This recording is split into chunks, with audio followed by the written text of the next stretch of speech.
Oh.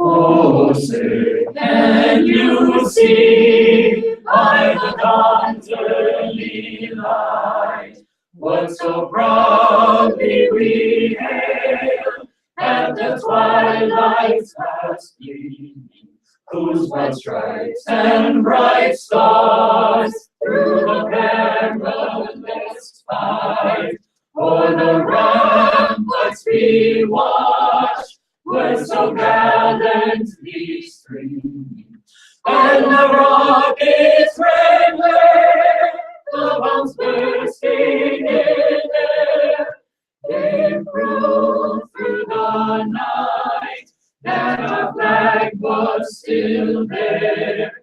Oh, sing us that star-spangled banner yet wave, for the land of the free and the home of the brave. On the shore dimly seen through the mists of the deep, where the foe's mighty host in dread silence reposes, what is that which the breeze o'er the towering steep, as it fitfully blows, half conceals, half discloses? Now it catches the gleam of the morning's first beam, in full glory reflected, now shines on the stream. 'Tis the star-spangled banner, oh, long may it wave, for the land of the free and the home of the brave. Oh, thus be it ever, when free men shall stand between their loved homes and the war's desolation, blessed with victory and peace, may the heaven-rescued land praise the power that hath made and preserved us a nation. Then conquer we must, when our cause it is just, and this be our motto, in God is our trust, and the star-spangled banner in triumph shall wave, for the land of the free and the home of the free.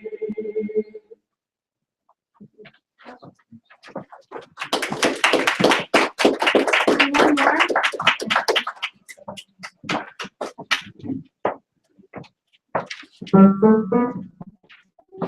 Break is going to be the person. Is that the song? Yes, we'll rally round the flag, boys will rally once again, shouting the battle cry of freedom. We will rally from the hillside, we'll gather from the plain, shouting the battle cry of freedom. The Union forever, hurrah, boys, hurrah! Down with the traitor, up with the star, while we rally around the flag, boys, rally once again, shouting the battle cry of freedom. We are springing to the call of our brothers gone before, Shouting the battle cry of freedom. and we'll fill the vacant ranks with 1,000,000 freemen more. Shouting the battle cry of freedom.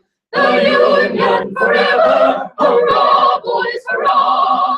Down with the traitor, up with the sun, while we rally around the flag, boys, rally once again, shouting the battle cry of freedom. We will welcome to our numbers the loyal, true, and brave. Shouting the battle cry of freedom. And although they may be poor, not a man shall be a slave. Shouting the battle cry of freedom. The Union forever, hurrah, boys, hurrah! Down with the traitor, up with the star, while we rally around the flag, boys, rally once again, shouting the battle cry of freedom. So we're springing to the call from the east and from the west, Shouting the battle cry of freedom. And we'll hurl the rebel crew from the land we love the best. Shouting the battle cry of freedom. The Union forever, hurrah, boys, hurrah! Down with the traitor, up with the star, while we rally around the flag, boys, rally once again, shouting the battle cry of freedom.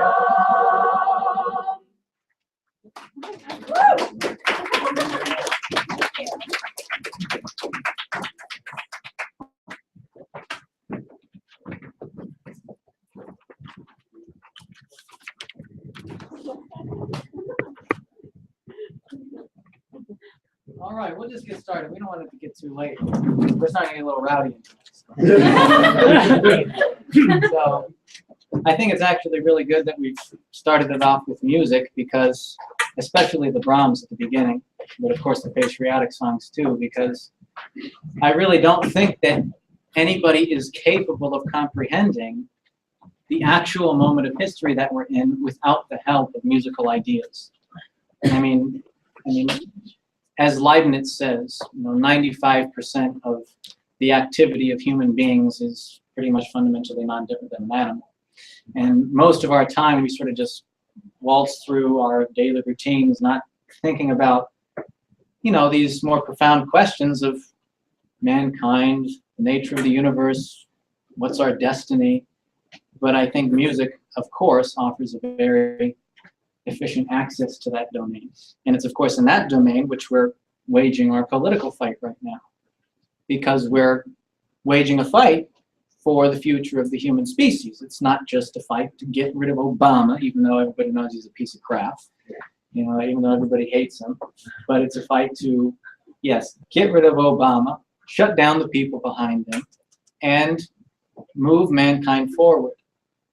And at this moment, there is actually something in the works in this world which is leading us in that direction. You, of course, saw a little bit of a hint of it with what happened last week with the elections.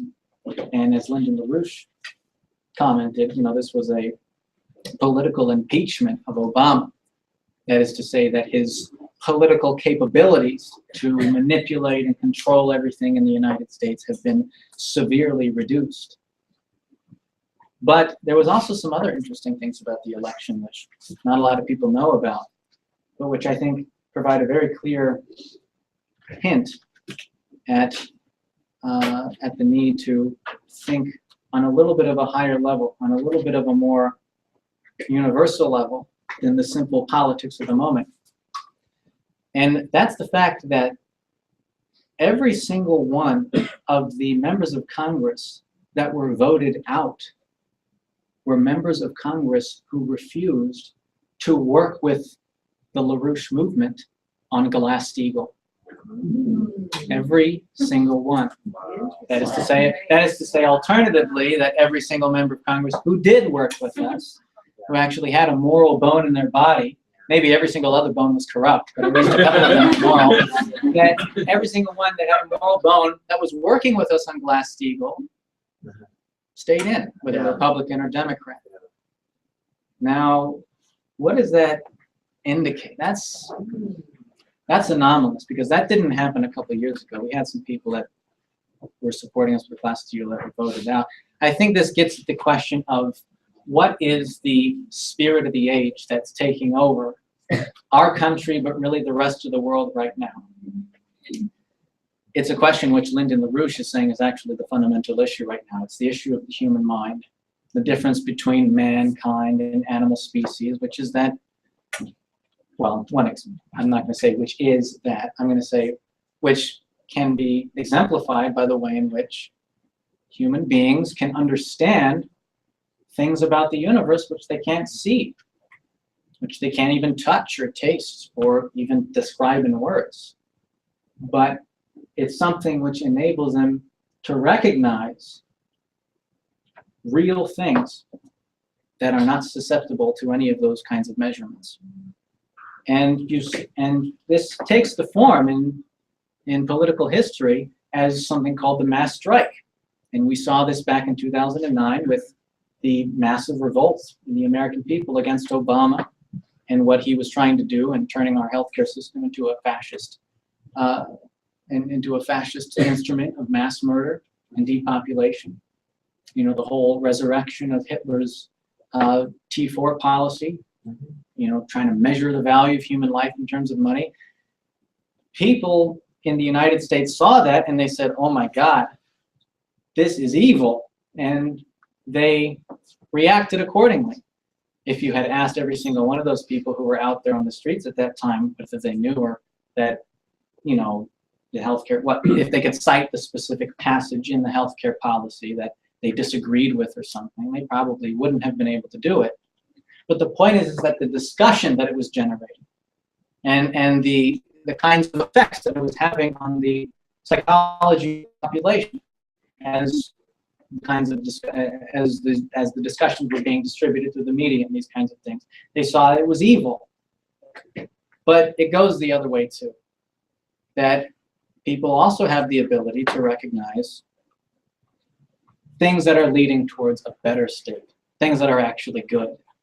And that's what LaRouche is saying is what we have to do as a movement. We have to pull the American population most emphatically, because quite honestly, I know it doesn't really seem like it because the American people are living in such a bubble, you know, created by the mainstream media and, you know, their own distractions and their own prejudices that have been built up for so many years. I know it doesn't seem like it, but to be honest, the rest of the world has made that recognition, and they're already moving in that direction. Not the rest of the world, but more than half of the world's population. This is represented by the BRICS nations, which you're all familiar with. Brazil, Russia, India, China. They have committed themselves to moving forward, to rejecting the evil policy that has dominated the planet for the past 50 years. The policy which has unfortunately taken over our nation and turned us into a pile of wreckage when we used to be so incredibly productive and optimistic. I mean, I wasn't alive when Kennedy was alive. There's some people in the room that were. But it's kind of obvious, just you don't have to be alive to realize that we were once a great, incredible nation, and to contrast that to where we are today. It didn't happen by accident. It happened intentionally.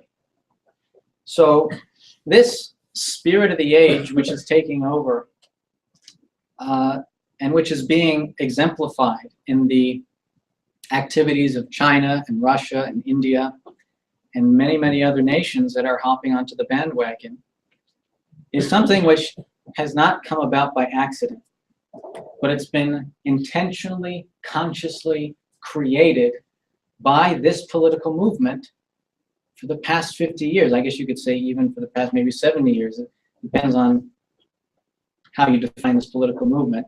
You know, LaRouche has been working on this nearly his whole life. In fact, maybe you want to reference, you know, the way in which in 5th grade he rejected the Euclidean geometry that his teacher was trying to shove down his throat on the basis of the fact that he simply couldn't accept the idea that the axioms and the postulates should be taken as self-evident truths without any proof. You know, it's a fight against a mental enslavement, which is really the only way you can characterize the kind of state that the United States is in. It's a mental enslavement. Nobody is holding guns to our heads saying that you have to be a coward. You know, no one's holding a gun to the head of the American people saying you're not allowed to impeach Obama or we're going to kill you. You know, they haven't chained us all up in physical, what you would call physical prison cells to prevent us from, you know, mobilizing on the streets every day and going to DC and kicking our congressman in the ass. But people are still completely mentally enslaved. They refuse to fight, even if they can intellectually agree, identify what you're saying and understand what you're saying. They still back off. But it's our job, as I said before, and I'll reiterate, it's our job to break people out of that. Each and every person in this room, your friends, your family, your neighbors, anybody you meet that you sense has a spark of humanity left in them. Because if we can do that, and if we can get the United States to join this new process that is taking over the entire planet, we are in for a change in human history, which is unlike anything we have ever experienced. And of course, to attempt to describe it would be a little bit, you know, be a little bit, I don't know what the right word for it is, it would be a little bit silly. But we can look at some of the most fundamental indicators of what this future state of mankind would be by just looking at the current policy of China and Russia. LaRouche has emphasized the crucial role of the Chinese initiative around nuclear fusion power. This is something, of course, which people in the United States were thinking about doing. I'm proud to say I'm from New Mexico, and Parrish and Schmidt were the astronaut, the first scientist astronaut to go to the moon, to collect the samples and to analyze them. The scientific investigation which later led them to find out that there was helium-3 on the moon. He's from New Mexico too. So this has been out there for a long time. LaRouche has been fighting for it. But the United States has gone bonkers since Kennedy was killed. So if we were to do this, though, if this fusion economy were to actually come into existence, what would it mean? It would mean, first of all, that the near 2 billion people on the planet that don't even have electricity would have it. It means that we would completely end world hunger. Actually, you know, everything I'm saying we could have already done even without fusion power, but it illustrates once again the evil of the people who are running the current system, the people who run Obama. But let's think of something else then. Well, we could solve the drought crisis in the Western states. That's pretty immediate. You have entire communities in which the people are considering moving out of their homes or trying to short sell their homes before everybody realizes that there's no ability to get water to the damn place. That's the reality. There's no ability to get water to entire communities from the area of California all the way to Texas. Fusion could stop that. We could have so much energy that we could have man-made Mississippi rivers from California to Texas, multiple man-made Mississippi rivers. We could, we could have more water in that area than we know what to do with. It would be a total revolution. You know, we've also gone over some of these aspects of the way in which man's relationship to the solar system would be changed for the better. That mankind could start becoming a species which is not confined to the limits of the Earth, but a species which is actually taking over the Earth and more starting to take over greater and greater volumes of the solar system itself. What does that say about mankind, that we can do that? It gets at this question again of the creative capacity. and the question of the spirit of the age, which is what really enables people to utilize that creative capacity in a way that is effective, as opposed to ineffective. Now, take for example what's happening again. I just got a report. I don't know if this is true. I haven't confirmed this, but Guy ran into the room a couple minutes ago, and he was showing us a news article posted by Chuck Stevens, who's a member of our movement, saying that Russia has now approved $60 billion to construct a tunnel and a transportation corridor between Alaska and Russia through the Bering Strait. Now, we've of course been fighting for that for decades. Meanwhile, China is planning on building another policy which we've uniquely been fighting for decades, the new Silk Road policy. India is planning on generating they're planning on generating 1 million jobs a month as a part of their new economic recovery program that Modi is putting into place. They can't do it, of course, on their own, but they can do it in the context of their collaborative effort with the BRICS. Yeah. So you see the power of this.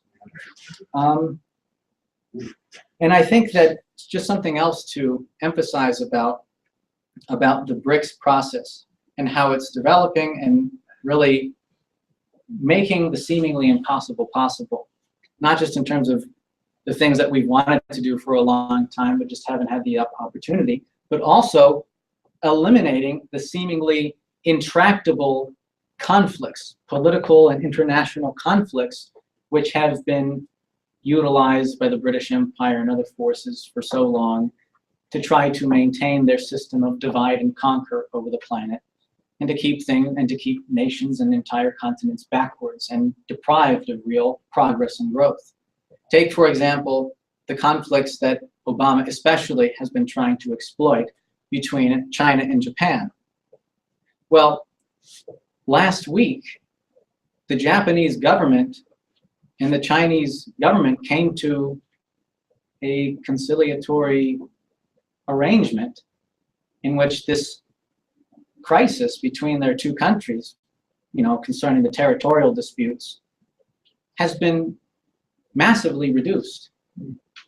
So that now, if we think back to what Obama was saying just a couple of months ago, that he was willing to go to a nuclear war with China over if they dared to violate Japan's sovereignty with respect to these islands, you see that could have been a situation which could have blown up into something really horrific for the planet. But now, in the context of the emergence of this new economic and political system, the conflict has disintegrated. When it was a seemingly intractable problem that would have required, maybe you could say, an infinite amount of energy in terms of political and diplomatic efforts and these kinds of arrangements. Similarly, a couple of weeks ago, the North Koreans came out and declared that they want to establish peace between the North and the South, and that the only way to do it is to reunite North Korea and South Korea. What the hell? Right? I mean, it's like it's almost like you're living in a political Alice in Wonderland, but only from the standpoint of the current system, if you're looking at it from the present or the past, as opposed to looking at it from the future and what's necessary. But this is the power of the spirit of the age, which is taking over. And here in the United States, just to sort of wrap it up here, as I said, we do have a very important responsibility, because if Obama isn't removed, even though he has lost all of his political capabilities, then we still run the risk of plunging into world war. The British and their puppets, like Obama, are doing whatever they can to reignite the Ukraine situation. And apparently this is what the G20 meeting was all about. They were trying to turn it into a big gang up on Putin, as it was described, like a high school yard, or elementary school recess yard gang up on the kid who nobody likes or something. Right. But at the same time, there was these anomalous features to it where some people weren't fully going along, but the danger's still there.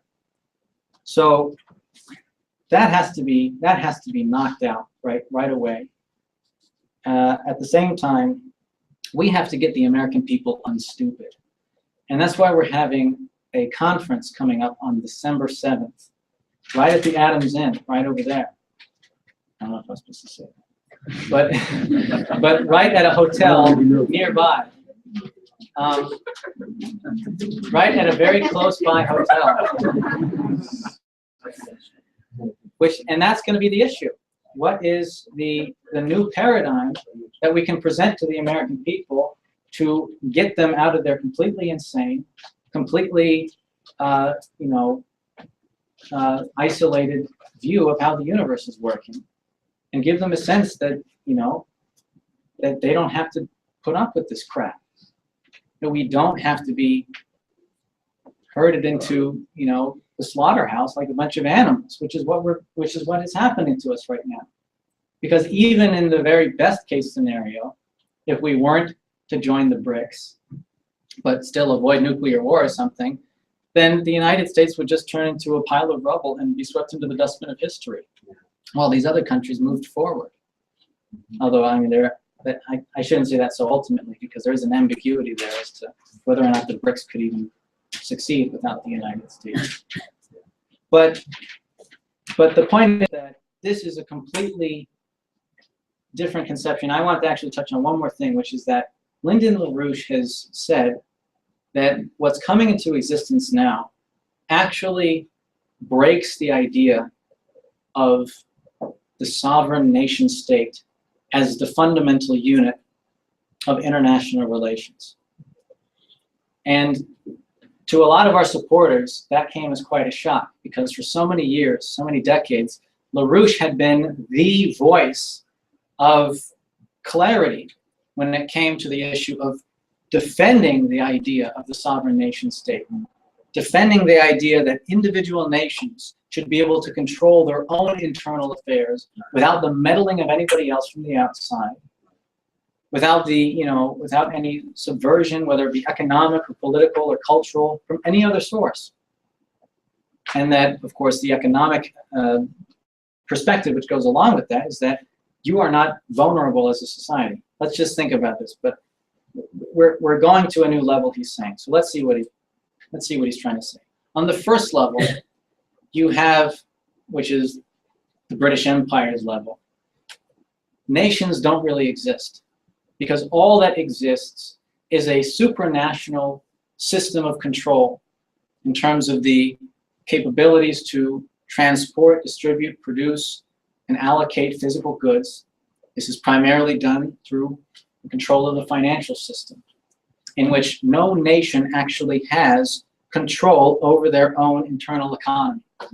That is, they're not really a nation, only in name, but not in actual capability, not an actual ability to summon up the resources of the nation for anything that the oligarchy doesn't deem worthy, for anything that the people who run the system don't like.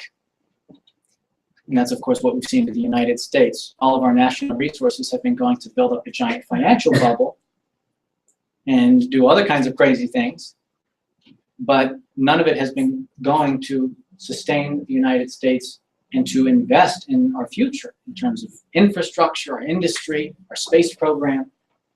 So that's an example. So that's on one level. So LaRouche has been fighting for the past decades to say, no, you need a sovereign nation-state system where you eliminate the vulnerabilities that are associated with the globalized system, which are then capable of being used as blackmail and other kinds of mechanisms to control nations into doing what the powers that be want. Saying, well, looks like your economy is pretty vulnerable.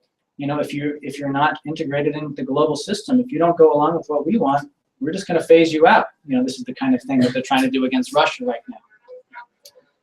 And so LaRouche saying, no, your economic perspective has to be one in which the sovereign nation can produce its own, the physical resources which are required for its own sustenance and forward progress. So that's seems like a decent level that we can stop at. And okay, well, we're going to have all these different countries on the planet, and each one of them is going to look out for their own internal affairs and control their own internal economy. And maybe if there's a little bit of surplus or excess or a deficiency between the nations, they can engage in some trade and other kinds of things for the purposes of their mutual benefit. But now LaRouche is saying that even that kind of system isn't enough to enable mankind to deal with the kinds of threats that he's faced with right now, which includes, remember that giant universe out there? Mhm. Remember the asteroids? Remember the millions of asteroids that exist in our solar system? Like the giant one that went in between the Earth and the Moon just a couple of months ago? Or the giant one that went in between the Earth and the satellites that were transmitting the signal to the Earth that the asteroid was coming in between the Earth and the satellite? What if these things had hit us? Are we able, to deal with this on the basis of national, sovereign economic perspectives? You can't do it. So what does this imply? This implies that the kinds of threats and the kinds of challenges that mankind is going to be facing require a globally, some of these words are so supercharged because everyone's talking about globalization these days, but a unified conception around which all the nations of the planet can mobilize their resources to accomplish. Now, what does that mean? That some people might say, well, wait a second. If you're going to allocate a significant portion of your country's physical resources to an objective which doesn't directly benefit your own country, aren't you creating a vulnerability for yourself?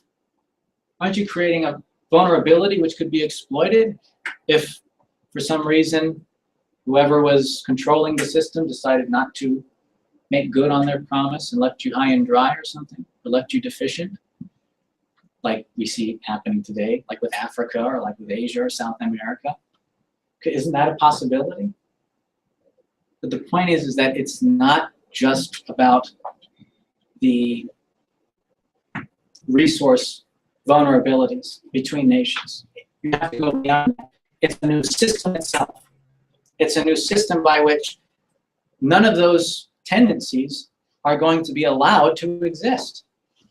We're moving forward, and we're not going to move back. We're not going to let it move back into that kind of process. And only that kind of collaborative effort is going to enable us to deal with these threats. Not just asteroids, but comets too, which are much more deadly. Cosmic radiation, we don't know what this stuff does to the Earth. I mean, we do know from the scientific record that every 65 million years, this planet goes through a mass extinction. When people say, well, maybe it's because there's more cosmic radiation and it changes the environment, or maybe it's because we go through an area in the galaxy of higher density of asteroids or something, or somehow something changes. We don't quite know. But guess when the last mass extinction was on the Earth? Yeah. So what's coming? We don't know what's coming. But if we don't start figuring it out, we're going to make ourselves go extinct through our own stupidity, like the dinosaurs. So that system is what you're seeing when you see the initiatives of China and Russia and India and all these countries. That's what you're seeing when you're seeing the activities of the LaRouche movement. At least we hope that this is the kinds of activity that is going to lead us towards that capability as a species. And anything else ain't going to cut it. So if somebody comes up to you and tries to get you, sucked into some sort of issue-based argument about politics, about immigration, or about, what's a hot issue in politics? I don't even know, because I don't even pay attention to popular politics too much. Gender politics. Gender politics Oh, no. or gay rights or something. Yeah. The people, the kinds of pathetic things that people consider political causes these days. Early childhood education. Yeah. People dedicate their whole lives to this crap, and they're going to try to suck you into it. And you say, well, sorry, but none of that is relevant to the survival of the human species. That's what we got to be thinking about right now. So with that, I'll close it up and I'll give it over to Megan, who I'm sure is going to be elaborating this conception a bit more clearly.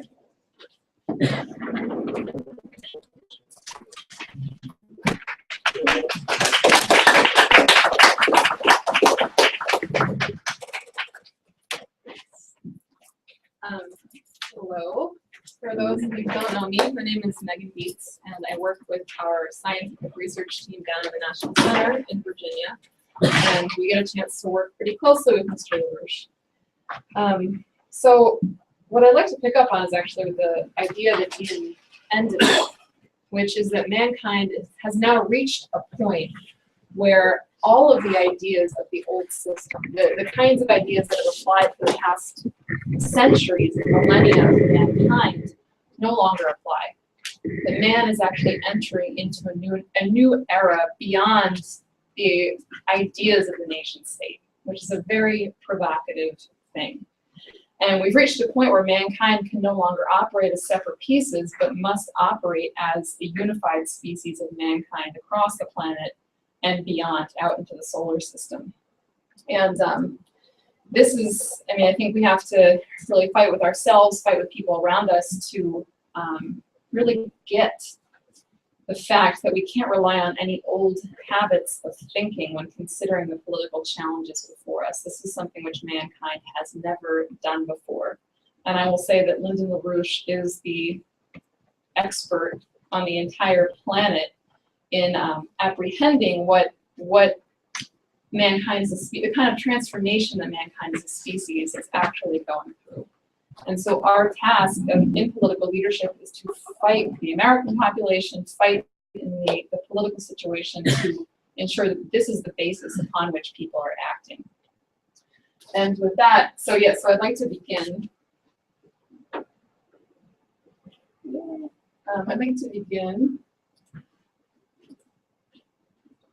This quote. So I'll just read it. Mankind, taken as a whole, is becoming a mighty geological force. There arises the problem of the reconstruction of the biosphere in the interest of freely thinking humanity as a single totality. This new state of the biosphere, which we approach without our noticing, is the noosphere, right? The sphere of thought. And then later in the same work, under the subheading of how can thought change material processes, here a new riddle has arisen before us. Thought is not a form of energy. How then can it change material processes? That question has not as yet been solved. So just to reiterate, thought is not a form of energy. So how then can human scientific thought be the most powerful force to affect and transform material processes on the planet? So this is from a writing by a very, very important person who most Americans don't know ever existed, named Vladimir Vernadsky, who was a Russian-Ukrainian biogeochemist and is currently still a very important figure in Russia. And he wrote this in 1945, really right at the end point of World War II. And number one, he's thinking about where he's situated, where mankind had just displayed the biggest destructive power that we'd ever seen before as a species. And yet Vernadsky approaches the kind of developments that came at the beginning of the 20th century, despite the fact that you had the horrors of war. He approaches it with the optimism to say, okay, we've reached a point where mankind can now live anywhere he wants on the planet. There are no obstacles to where man can live. Mankind has reached the point where his own creative activity, his scientific work, and his economic work is turning him into the most powerful force for transformation and change on the planet. We've reached a new era for mankind, where man is now a totality. Man is now in unity. So this was Vernadsky, this was 1945. And this, I want to put this in your heads at the beginning of the presentation, because this really is where we are today politically and scientifically. And I want to keep this riddle in your minds too. How is it that thought changes and transforms material processes? So with that as background, I want you to consider a couple of things that happened this week. And one of them occurred on Wednesday morning. Maybe people know what I'm referring to.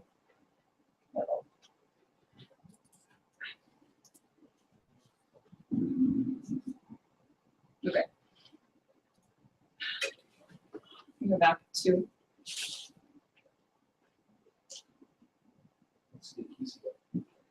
the arrows. Yeah. There we go. Okay. Does anybody recognize this? Yep. Yeah. Yeah, on Wednesday morning, we got confirmation that mankind had landed a piece of instrumentation on a comet. And this is the first time that humanity has ever accomplished this. And, people, it's pretty exciting, and it's all over the news, so people may know some of this, but just to underscore what we actually did. So this is the little part of the lander, which is, in sight of the camera, which is taking a picture of this. I guess it kind of landed up against a wall, like a rock face. Stuck right now. Yeah, it's kind of stuck. But I mean, interestingly enough, well, I'll get to it in a minute. So just to kind of give you a sense of how absolutely amazing this is, the comet is 300 million miles from Earth. 300 million miles. It's less than 3 miles in diameter. So first of all, take that in. Man sitting on Earth is going to send something 300 million miles out there traveling, and I don't know how fast the Rosetta craft was traveling when it finally got there. And it's going to intersect a target less than 3 miles across, 100 millionth of that distance. That's already incredible. Now, it reached the comet in, I think it was early October. It began its journey and left Earth 10 years ago. 10 years ago. And so let's think about how 2004? Yeah, 2004, yeah. So you think about, like, okay, I'm going to go to New York. You get in your car and you drive down 95, right? You get there at the same time. 10 years. It actually takes the same time. Yeah, sometimes. But think about it on Earth, right? It's kind of a straight shot, right? Like you know where you're going and you go there. That's not how things work in the solar system. So in 2004, the craft left Earth. It got a boost from Earth. It got what's called a gravity assist from Earth. So it was accelerated by the gravitation of the Earth, right? It got it did another flyby of Earth and got another gravity assist of Earth, and that was in March. That was in March of 2005. A year later, 2 years later, it makes a close pass by Mars so that it can get another gravity assist and gain a little bit more momentum. Then it does another flyby of Earth, which in the meantime has traveled around here. It's another gravity assist. That's in 2007.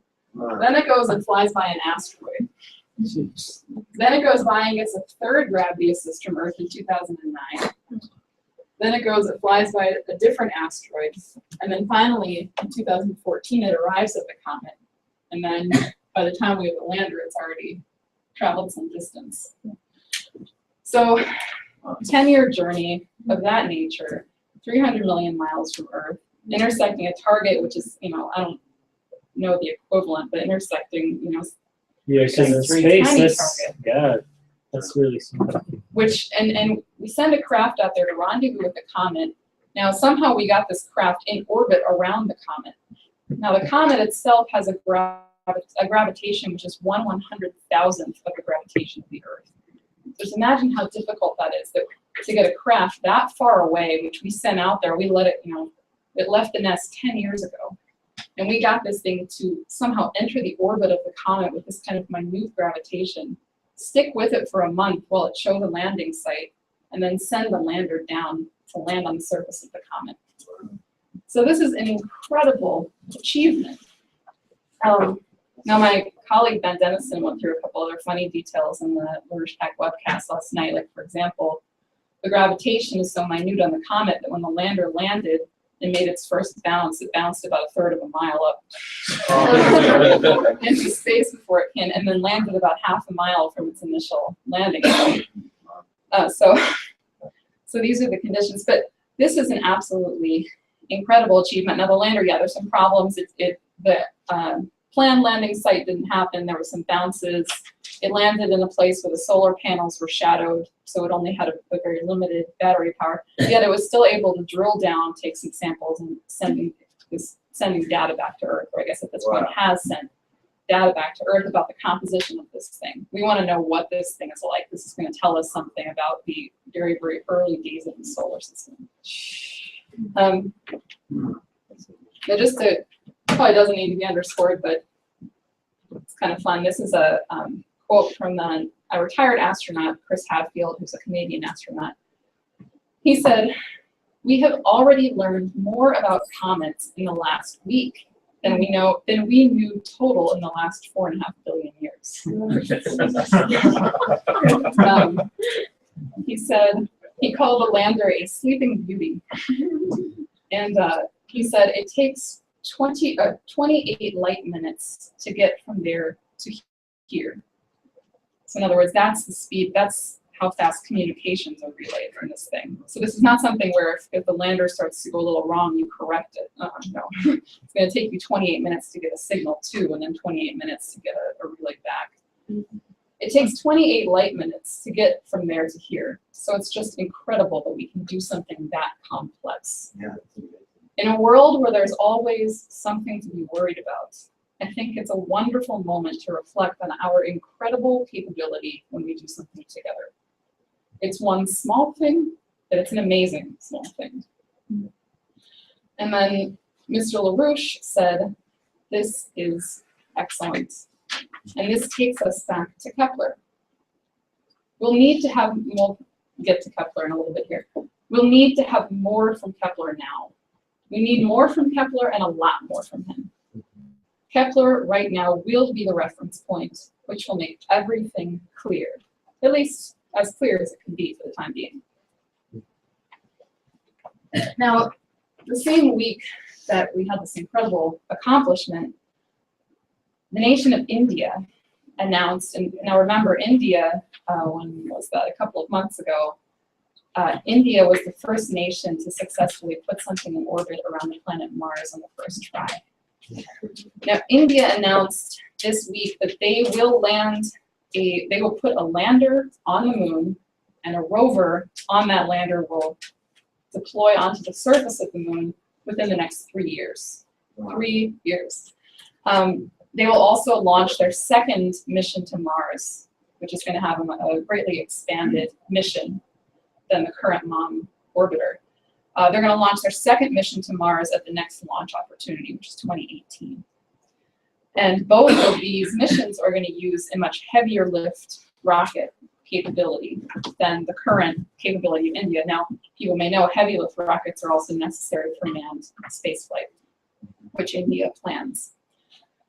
China people, I'm sure, heard about the success of the recent China Chang'e 5 test mission, which successfully left Earth, orbited the moon, and returned from the moon, and successfully re-entered the Earth's atmosphere for a crash landing. This is the first vehicle to return from the moon in 40 years. So that's China. China currently has the first phase of their space station up in orbit around the Earth. They're planning the second and third phases of their space station, the third phase being a fully operational long-term habitation space station within the next 10 to 15 years. The Tiangong 3, which is the fully functional space station, roughly equivalent to the ISS, they'll begin putting pieces up around Earth's orbit in 2018, and they expect to have it fully assembled in 2022, which is just 8 years from now. Now, also this week, China discussed and established agreements for cooperation with Russia for exchange of their astronauts. The Russians call them cosmonauts, the Chinese call them taikonauts. But they had agreements for mutual collaboration and exchange of their knots. I'm in a knot right now. Yeah. Right, so such of the Russian cosmonauts will be invited to spend time in the Chinese space station, and the Chinese taikonauts are invited to spend time in the Russian segment of the International Space Station because they are not allowed into the American sector. It still exists in there.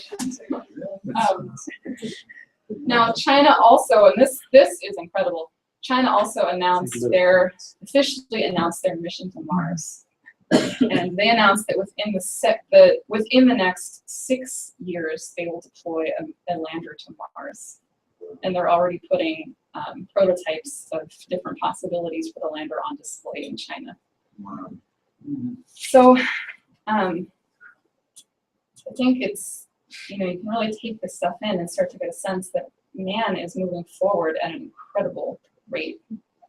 And not only are we moving forward in kind of the usual stuff, bridges, infrastructure, these kinds of things, man is doing incredible things that he's never done before and moving out into the solar system at an incredible rate.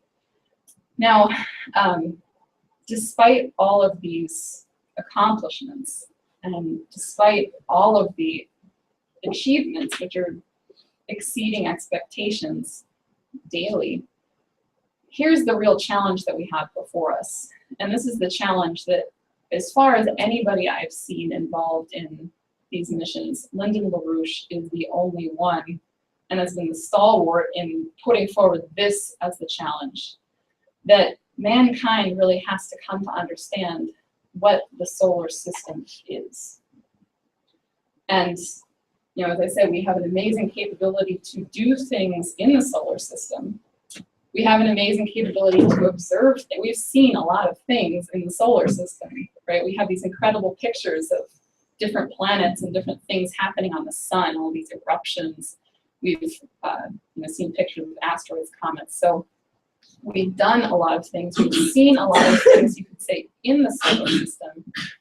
But the real challenge is to discover what is the principle of the solar system, to actually have a higher conception of what makes the solar system a system. What is this thing of which we are a part? Now, the last person to really take that up, who is still the basis for the knowledge that we have today implicitly about the solar system, is Johannes Kepler. Now, he lived in the turn of the 15th century, or the turn of the 17th century. He dies in 1630. Actually, funny enough, he died on November 15th in 1630, so it's 384th anniversary of his passing. But the last person to actually do that is Kepler.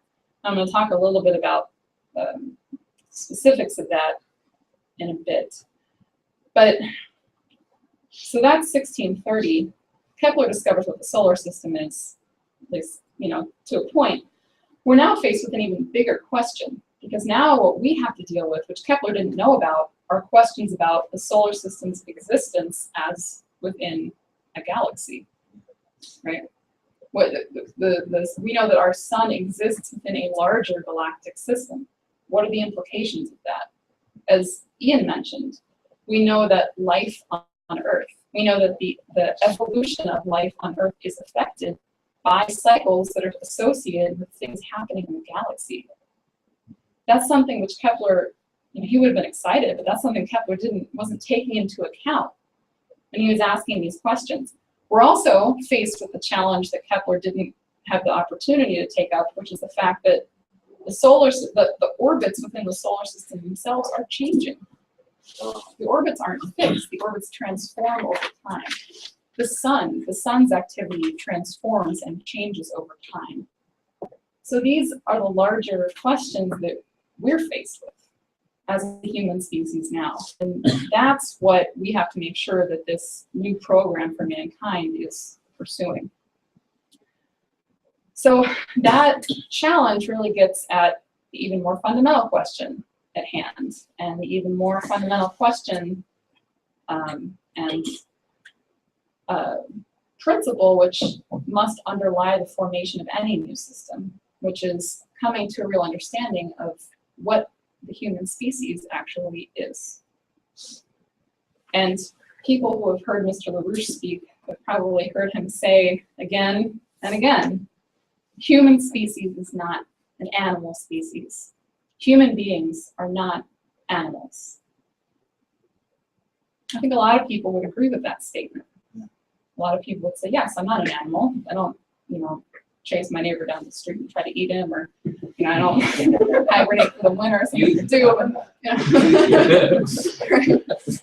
right. And people say, yeah, we're not animals. We're human. But here's the problem. Most people, even the best intentioned people, have no idea what that means. And, and I would say a lot of people would agree with that statement that man is not an animal. Unfortunately, a lot of people do think that man is an animal. A lot of people would say, well, yeah, we're better than monkeys at a lot of things, but fundamentally we're pretty much the same. We pursue pleasure, we look to get the best out of life, and then we die. It's not really any different than animals. Now, you go back to the people who would, at least on the surface, agree with the idea that man's not an animal species, and that might include a lot of our neighbors, family, ourselves. And here's the problem, is that people will agree with that vocally, but you look at their behavior, and you look at how they live their lives and what they fill their days with, and how they organize what they pursue in their lives. And you kind of have to ask the question, does their behavior reflect fundamentally any different understanding of what the human species is than animals? That's the challenge before us. So, yeah, and that's what, I'll say the scientists I opened with, that's what Vernadsky, really toward the end of his life, the end phase of his life's work, Vernadsky was beginning to open up scientific work that was laying the groundwork for coming to a better and better understanding of what the unique action of the human species on the planet has been. And maybe you got a little bit of a glimmer of that from his quote when he said that the biosphere is being transformed by man, even though we don't realize it, into something higher. Now,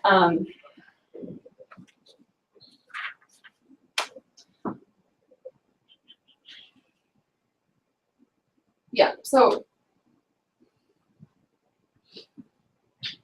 okay. What I'd like to do is I'd like to go back to this riddle. Vernadsky distinguishes the fundamental characteristic of man as being scientific thought. The unique action of the thought of man is transforming the planet.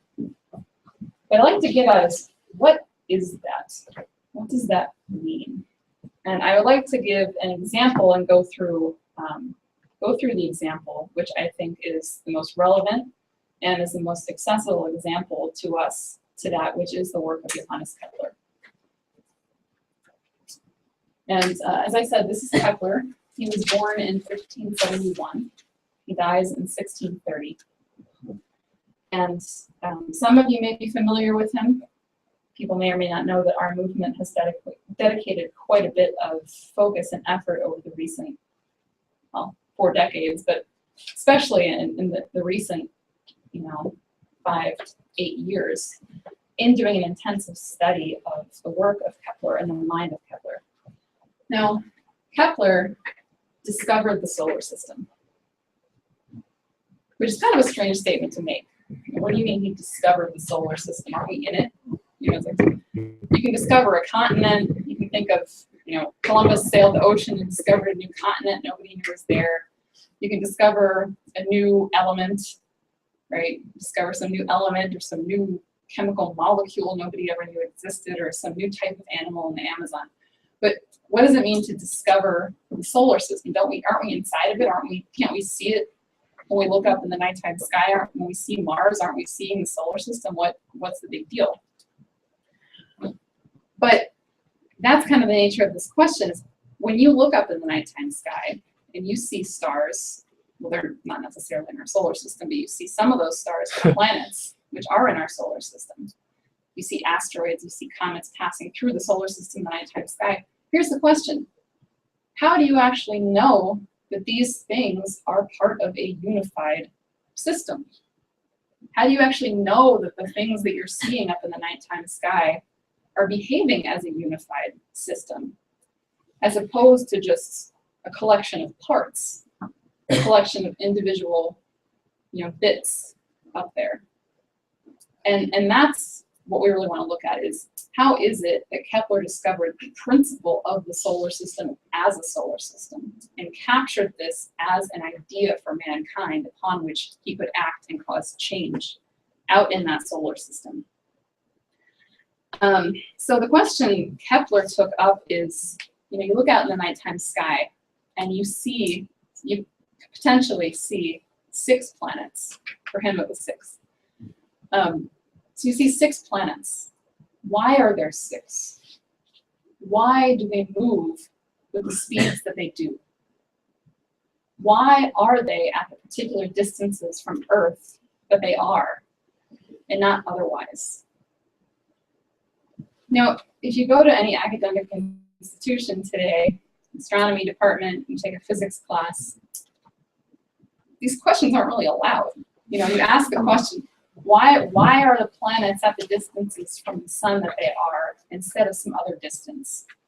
And you get kind of a hand-wavy answer. Well, it's gravity. The sun pulled on some stuff when the disk was forming, and things just happened to land there. Right? And that's the kind of answer you'll get.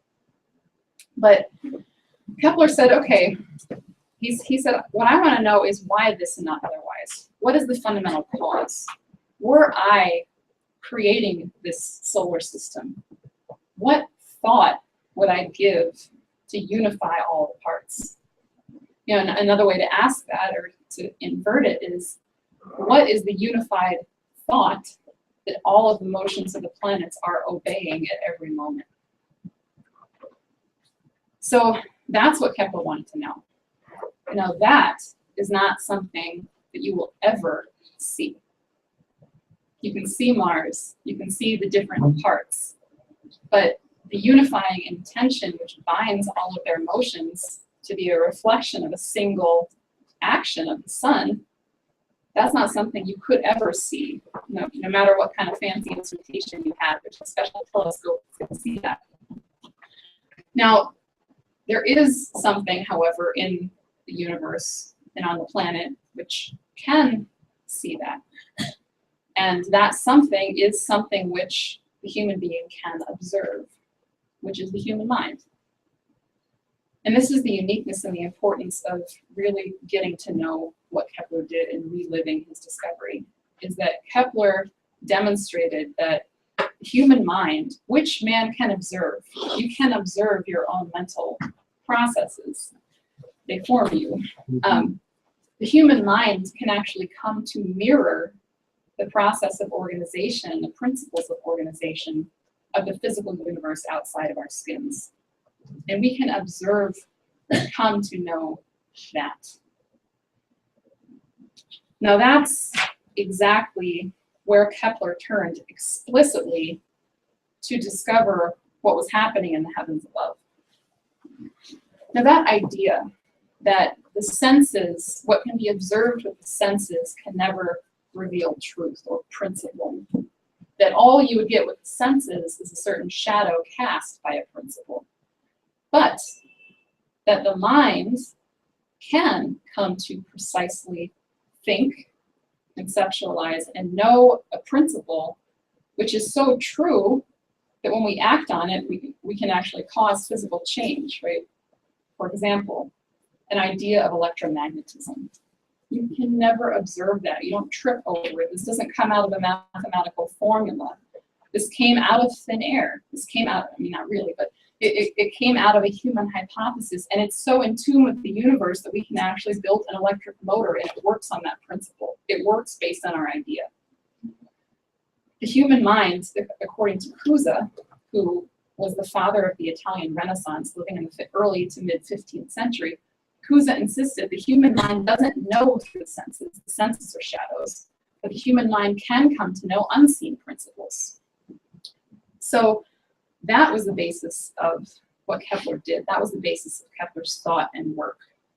So in order to investigate what was happening in the heavens, Kepler turned to something which was a unique creation of the human mind itself.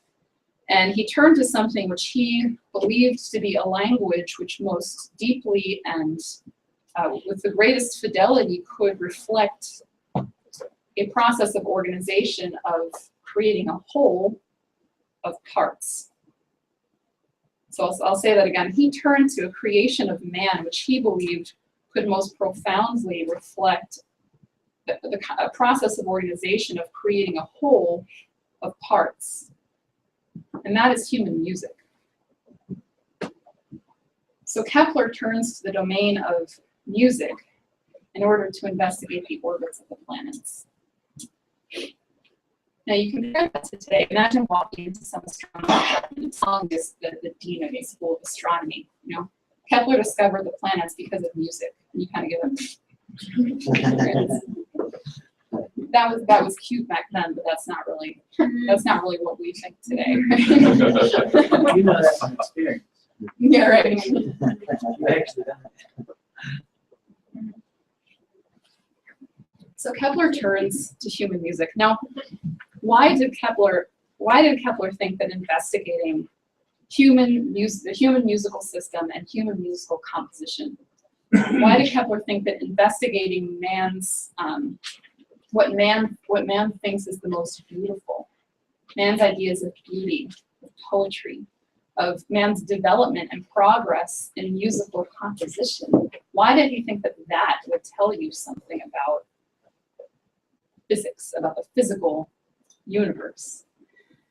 And I didn't pull the quote out, but threaded throughout his writing, he's very explicit about it. There's actually a wonderful passage from his first published work when he was in his early 20s called the Mysterium Cosmographicum, where Kepler basically says, look, you know, birds were created to sing, other animals were created to do what they do.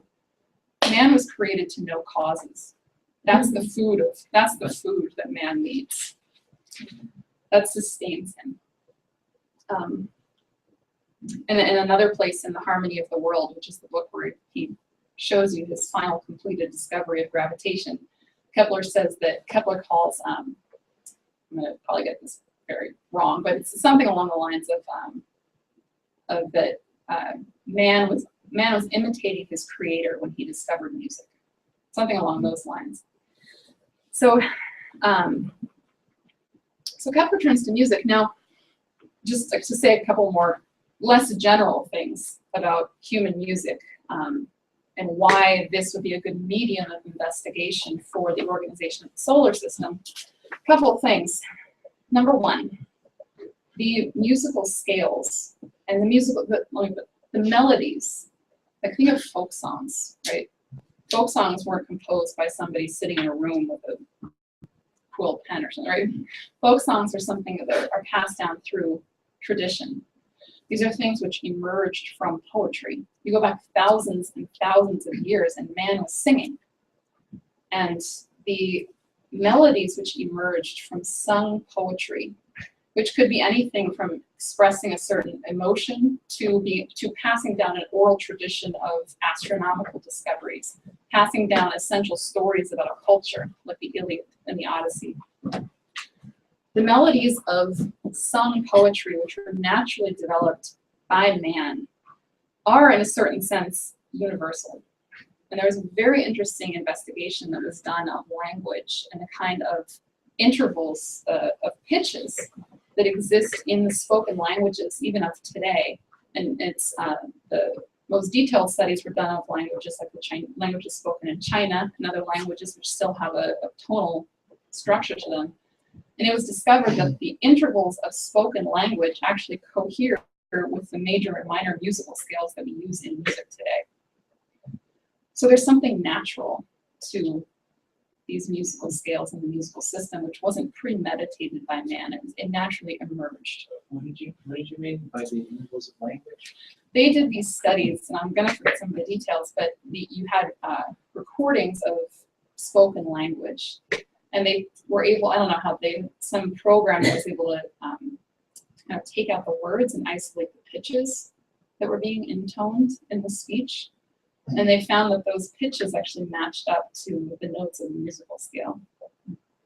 It's actually there's a performance. Yeah. Performance is different when you.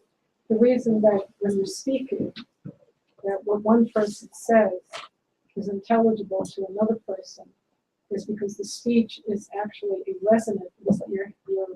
You are a resonance cavity, and the other person is wired, so to speak, into the same resonance category. It's kind of resonance process, and the vowels actually are intervallic resonant. They're complex. You don't necessarily hear it. When somebody's speaking, you tend to hear one pitch, but that's not actually what's being created. It's a series of pitches which are occurring in all the resonance categories. Yes, that's what you're talking about. But Yeah. measure those things. So there's that. There's this unconscious natural emergence of these melodies of this musical system. Now, when man actually began to build musical instruments, from stringed instruments to piped instruments, and began having to figure out what length to make the different strings and what length to make the different sections of pipe such that they mirrored these song melodies, man discovered something.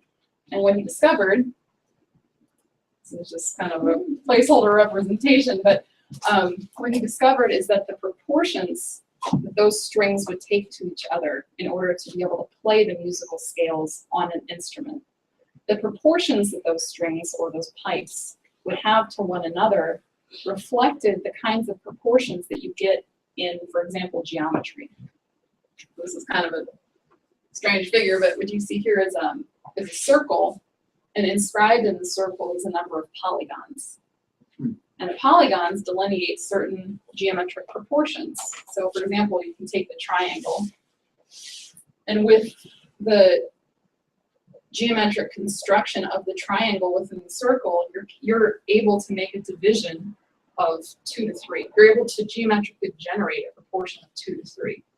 With the square, we can geometrically generate the proportion of 3 to 4, 2 to 4, 1 to 4. So what we discovered when we began to build musical instruments is that the string lengths or the pipe lengths that these instruments would have to have in order to create the scales reflected the same kinds of proportions that were coming up in our discoveries in constructive geometry. So there's something more fundamental to the musical scale. There's a more fundamental organization to the musical scale, which isn't a so-called arbitrary invention by man, which is what's really pushed in a lot of the academic schools today. The idea that the Western scales are just kind of arbitrary, and we just sort of were trained to be used to them over time. We've become accustomed. So Kepler turns to this. Now, at Kepler's time, again, he's living at basically around 1600, the turn of that century. At Kepler's time, it's about 150 years after the, or 100 to 150 years after the flourishing of the Italian Renaissance. And at Kepler's time, you had a very important development beginning, or not really beginning, but flourishing in music itself, which is the development of polyphonic music. Now I have two examples to play, short examples to play, for people who may not be familiar with that term. You can give a whole class on what polyphony is, but just to quickly give people a sense. So the word polyphony means many sounds or many voices. So at Kepler's time, he even wrote about the fact that he was astounded at the capabilities of the musical composers to create polyphonic music. So what we mean by polyphonic music is that as opposed to just one voice or one melody being sung with maybe some kind of accompaniment underneath it, instead of just one voice or one musical idea, you have many voices. You have many different melodies being sung or played simultaneously which somehow still make a consonant beautiful whole. So can you do it from there, or should I do it from here?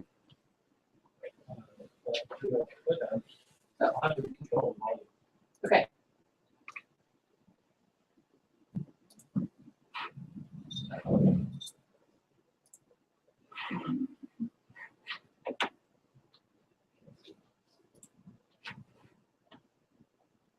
Okay, so this is a quick example of some music which is not polyphonic, which is homophonic.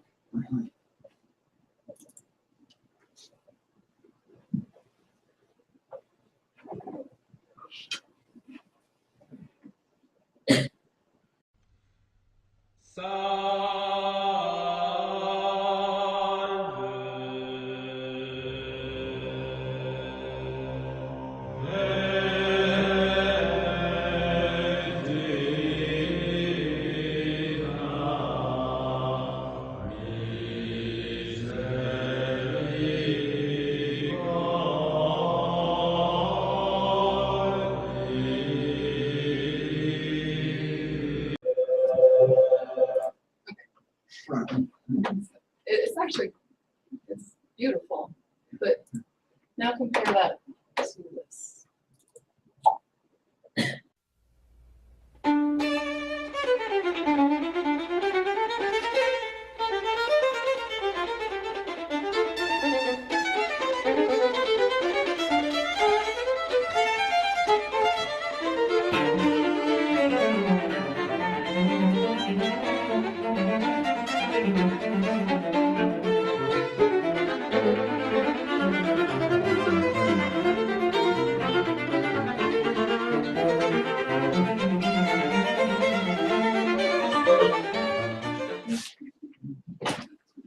Can people hear the difference? I mean, they're very different in a lot of ways. Yeah. Could people hear the difference between the idea of homophony, where there's one musical line? You might have a lot of people singing that musical line, but you have one thing happening, versus this, where you have many different people entering at different times, playing different things, and yet it's still a one. Huh. Now this piece was composed long after Kepler, but this kind of ability to compose in this way was really beginning to kind of come into its own, just beginning at Kepler's time, although the roots of it were laid much earlier.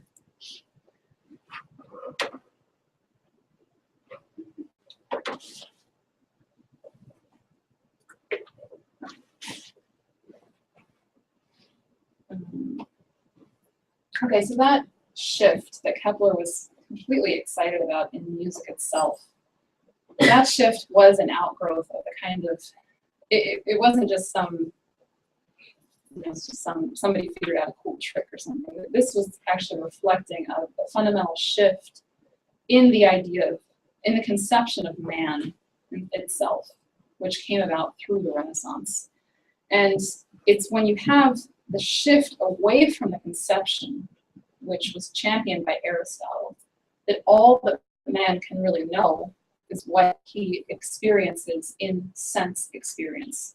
Man is presented with sense experience. He measures or somehow takes account of that sense experience, and he explains it. And that's where knowledge comes from. And that's Aristotle. And it's in the Renaissance that you had the shift away from that, saying no, man can actually know the unseen causes of things.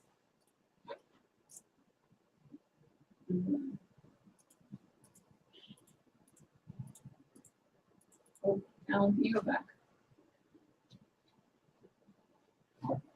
More. More. More. Oh, there we go. Okay. So this is Aristotle. This is from his book On the Soul. Aristotle said, since, according to common agreement, there's nothing outside and separate in existence from sensible spatial magnitudes. Read that again. Since, according to common agreement, Right. there is Right, nothing outside and separate in existence from sensible spatial Yeah. magnitudes. The objects of thought are all insensible forms, or all in sensible forms, both abstract objects and all of the states and affections of sensible things. Hence, no one can learn or understand anything in the absence of the senses. And when the mind is actively aware of anything, it is necessarily aware of it along with an image, for images are like sensuous contents. So that's Aristotle. Now, anyway, I think it's Helen Keller, for example, would disagree heartily with this. But that's Aristotle, and that's what the Renaissance really destroyed. And so it was with the victory of the Renaissance over this debased idea of the nature of man that things like polyphonic music were able to emerge, where you're engaging the mind in a complex process, which is not just a simple statement, but it's a complex process of taking in and letting an unspoken whole grow in your mind over the course of the composition, and to be moved by an unspoken experience of a whole. So that was the musical revolution that Kepler was living in. And now here's the thing, and I want to get onto a couple of specific examples to give you guys a sense of very sort of summary and quick sense of how Kepler did what he did. But so it's only with the development of polyphonic music that we begin to get some of the paradoxes of the musical system that allow Kepler to make the discovery that he makes. I mean, that statement may not mean much to you now, so I'm gonna get into a couple of examples to demonstrate that. But I just want to put that forward. It's important that it's only with polyphonic music do you really begin to get the paradoxes and the breakdown of the musical system that allow Kepler to make his leap of discovery. So, first example, I'm going to play a video clip from a video that I did a couple of years ago on some of Kepler's work. I'm going to play the video clip, and then we'll talk about it. Okay, yeah, that's it. Yeah, okay, this video. A hard third from G is B. A hard third from that is D sharp, and from that is F sharp sharp, or G, an octave above where I started.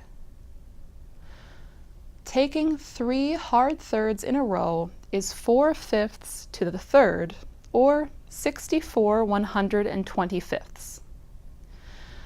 This should be an octave, but a perfect octave would be 64 128ths, making this interval too small by the interval 125 128ths, also called the enharmonic comma.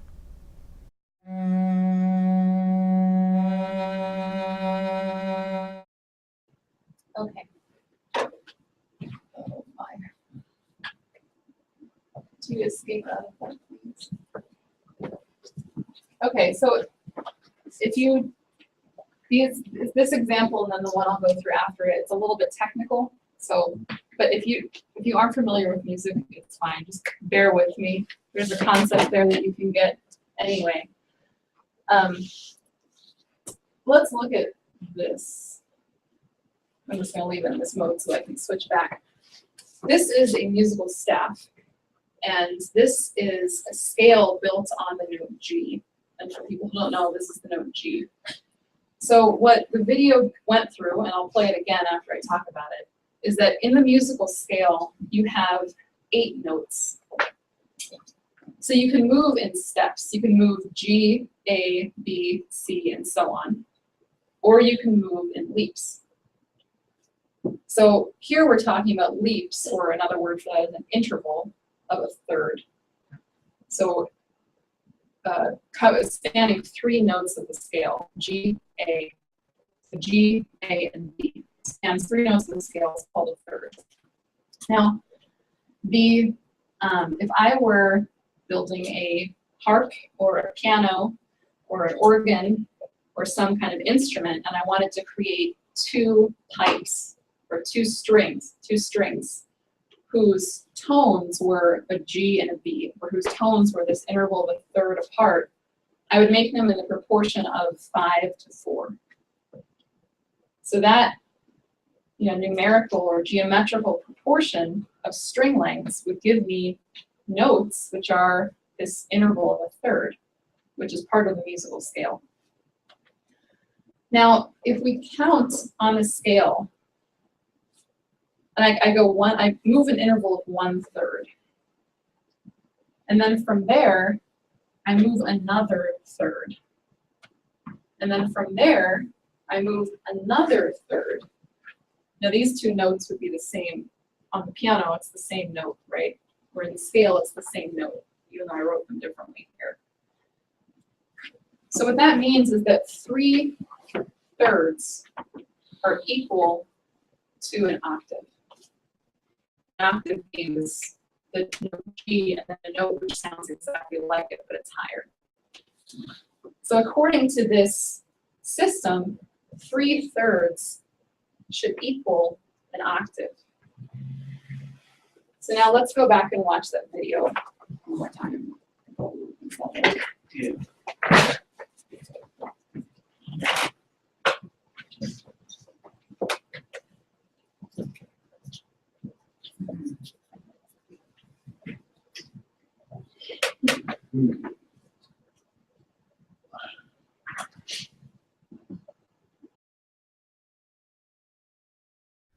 A hard third from G is B.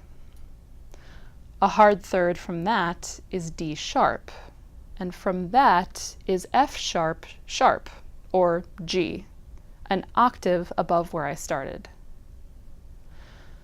Taking 3 hard thirds in a row is 4/5 to the third, or 64 125ths.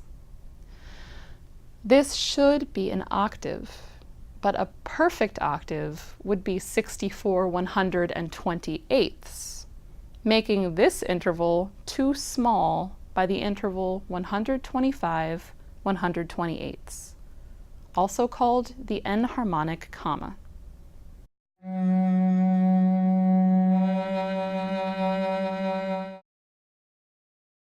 Okay, could people hear that those 2 pitches were different? Yeah. Just a little bit different, one was a little bit higher. Can you keep lights on for a second? Oh, sure. So, and again, it's a little bit technical, but I think you can kind of get the idea that these 3/3 are supposed to add up to an octave, but they don't. And so what that, another way to say that is that, you thought that a third was a certain size, but if 3/3 are actually gonna make up an octave, they've actually gotta be a little bit larger than you thought. But when we tune the thirds, we tune them wide. On the piano? On the piano, Mm-hmm. I mean, you tune them a little bit bigger than, a little sharper. yeah. So, Say what's the distinction of the hard? the hard means, Hard. yeah, it's the term that Kepler uses for what we would call the major third, the third that exists in the major scale, as opposed to the minor scale. So now let me go through one more similar example.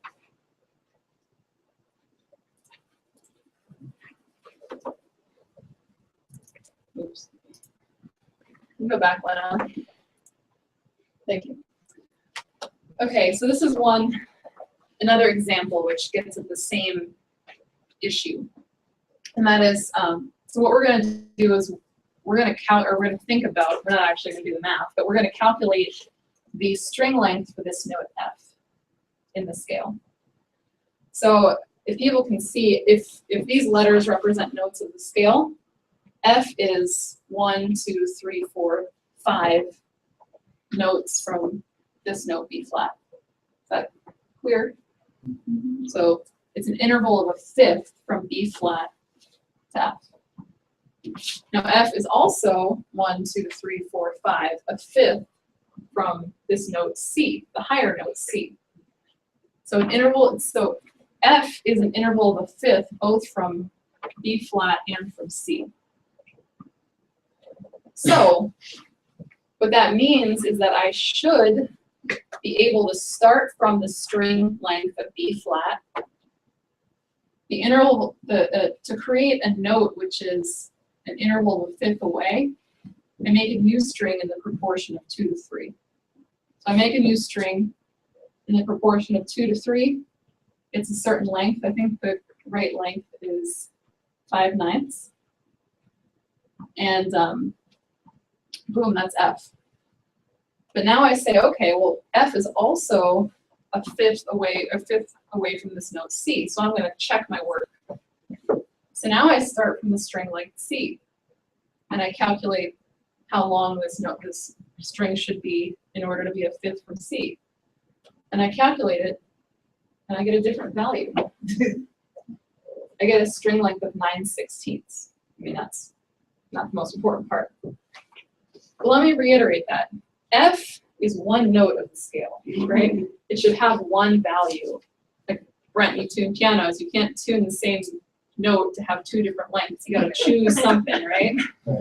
So we've gotta choose what the right value for this note F should be. Now, according to the scale, it's a fifth away from this note, and it's a fifth away from this note. But if I start from these notes and measure it, I get two different things. So there are two conclusions, related conclusions I could draw from this. The first conclusion is that, well, F has more than one identity. There's more than one F. The second conclusion I can draw from it is, well, I've got to make my fifths a little bit smaller. If I made the fifth a little bit smaller, then I would land on the same value. So either I have to adjust my intervals. Well, yeah, so I'd have to pick one F, which is maybe neither of those, and shrink the intervals so that they matched up. You can turn lights on now. Thank you. So these are two examples. If we had all night, we could go through 100 examples like this. This little difference, the little difference, for example, between the two Fs that I calculated, or that little difference between those two Gs that you heard in the video I played, the general name for that is a comma, a gap. And there are gaps all over the musical system. So the musical system doesn't really fit with itself, which is very strange. Right? Either there's more than one value for a note, depending on where you're coming from, or like we saw with the thirds, there's more than one value for an interval. In one case, the thirds were, when the thirds were a certain size, they were too small. So maybe I'd have to expand them a little bit. Megan, okay, can I ask? Well, I didn't really follow why the F is different from C and B flat. Well, here's so I know that it's, in terms of the scale, it's a fifth away from this starting note. A perfect fifth interval is created by two strings which are in the proportion of 2 to 3. So that's what's fixed. I'm going to stick with this. I want my fifths to be perfect fifths. So the string for F will be in the proportion of 2 to 3 with the other string. So the paradox and the problem is that when I calculate that 2/3 proportion from B flat, I get a certain value. But when I calculate it from C, I get a different value. Oh, I see. So you have two choices for what the real F is. And here's the problem, there's no way to choose. I mean, there's nothing in this example that tells me which one's right, so-called right. Wouldn't it just indicate that you're not allowed to correlate intervals with string length? Well, what would you correlate them with? Well, the intervals, if you define the intervals as going from B to C, that's an interval. And then C to D, and D to F. All those are intervals. And the interval from B to F, since there's 5 notes, is a fifth. That's just how you define your system. But then you're correlating it with 2/3 of the string. Isn't that just an accident? Because if you do the same thing on the other fifth, it's not 2/3. No, think of it like this. If I don't know if people realize why there's a strange picture underneath this these letters. This is It's a fancy guitar. Yeah. To Megan, apparently two cellos in the strings. next one. You can actually just see it in living color. You can tune the cello down to the perfect fifth, and then Let's do it after. okay. Yeah, no, that's a great idea. This is a picture, a representation, an image of a monochord, which is kind of like a super primitive stringed instrument. I see. So these little lines would be like you could pluck that string and it would make a sound. And if I stopped it and plucked only that much of the string, it would make a higher sound, then a higher sound, and a higher sound. So think of it like this, Ian. If this is the spot for B flat, for the note I'm calling B flat, this is my new whole string. F is a fifth away. So F is going to be 2/3 of that string. That's how I'm going to make the interval of a fifth. I know F is a fifth. I know a fifth is 2/3. So I measure it and I take 2/3 and I make a mark, and that's F. Okay. But now I say, well, here's the note. Here's the length for C. That's C in relation to the whole monochord. Right? There's a common root for B flat and C, which is the whole monochord. How do you know C's there again? If the whole monochord is G, then this C is 3/4 of the string, and its octave is half of it. So that So that's determined. C is 1/4 of the string. No. Well, it's 1.5 fourths. It's 3/8. Okay. So this is C. Now, I want to calculate F from C. So C is a higher note, but we still got to keep the 2/3 proportion. So what I'm going to do is I'm going to call this 2. I'm going to call this length 2. And I'm going to take one of those 2's and add it. So now my new whole string is 3. So that's a 2 to 3 relationship. And that's F. According to C, this is F. But according to B flat, this is F. So this spot has a perfect 2/3 relationship to this note, but this spot has a perfect 2/3 relationship to that note. And they're a little bit different. I guess that's why I'm saying that maybe you just would just get rid of it. Well, the correlation of 2/3 in all cases, it's not. What do you replace it with? Well, why don't you Otherwise go- it's arbitrary. What when you go B flat to F and up to C? We have to choose an F first. If you go a fifth from B flat to F, and then another fifth from that spot to C, you'll wind up a little bit too far.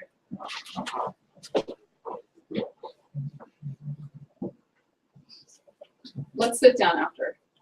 Yeah, Sure. it's Yeah. good. It's I don't want to hold it up. good paradox. It's good paradox. This is, like I said, this is technical, and it's not easy.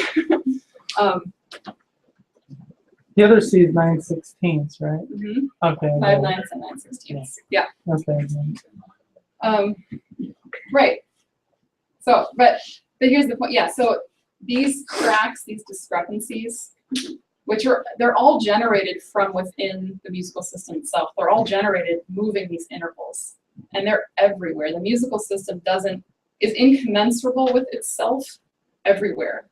There's no right spot for any of these notes, and there's no exact right value for any of these intervals. Now, you might say, okay, fine, great, what do I care, right? Yeah, But, tell us why I or, what does this matter, right? Where does this come up? And it's a real question. If you're not a musician, right, or if you don't deal with this every day, you're okay, fine. This little system's got holes in it, right? But I knew it. but I want to play It's a shame. Clip. Save auto-tune. Find my folder. Okay. So here's what I'm going to play a short clip. It's very short of music, of a simple piece of music, which you might recognize, which is played within a system that doesn't solve this problem, or is played without solving this problem. It's going to sound great.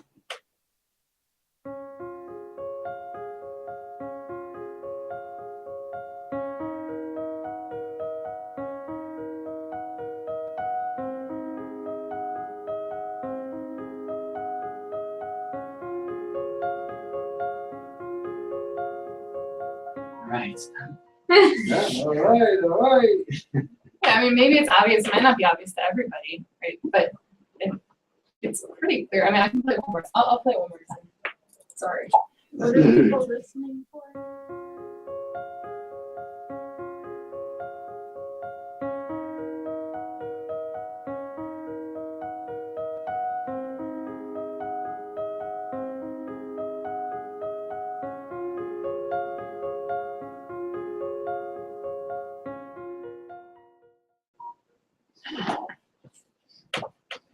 Actually, Brent, could you play that much on the piano? This is Brent's tuning compared to the He's responsible for the playing and the tuning. lackluster.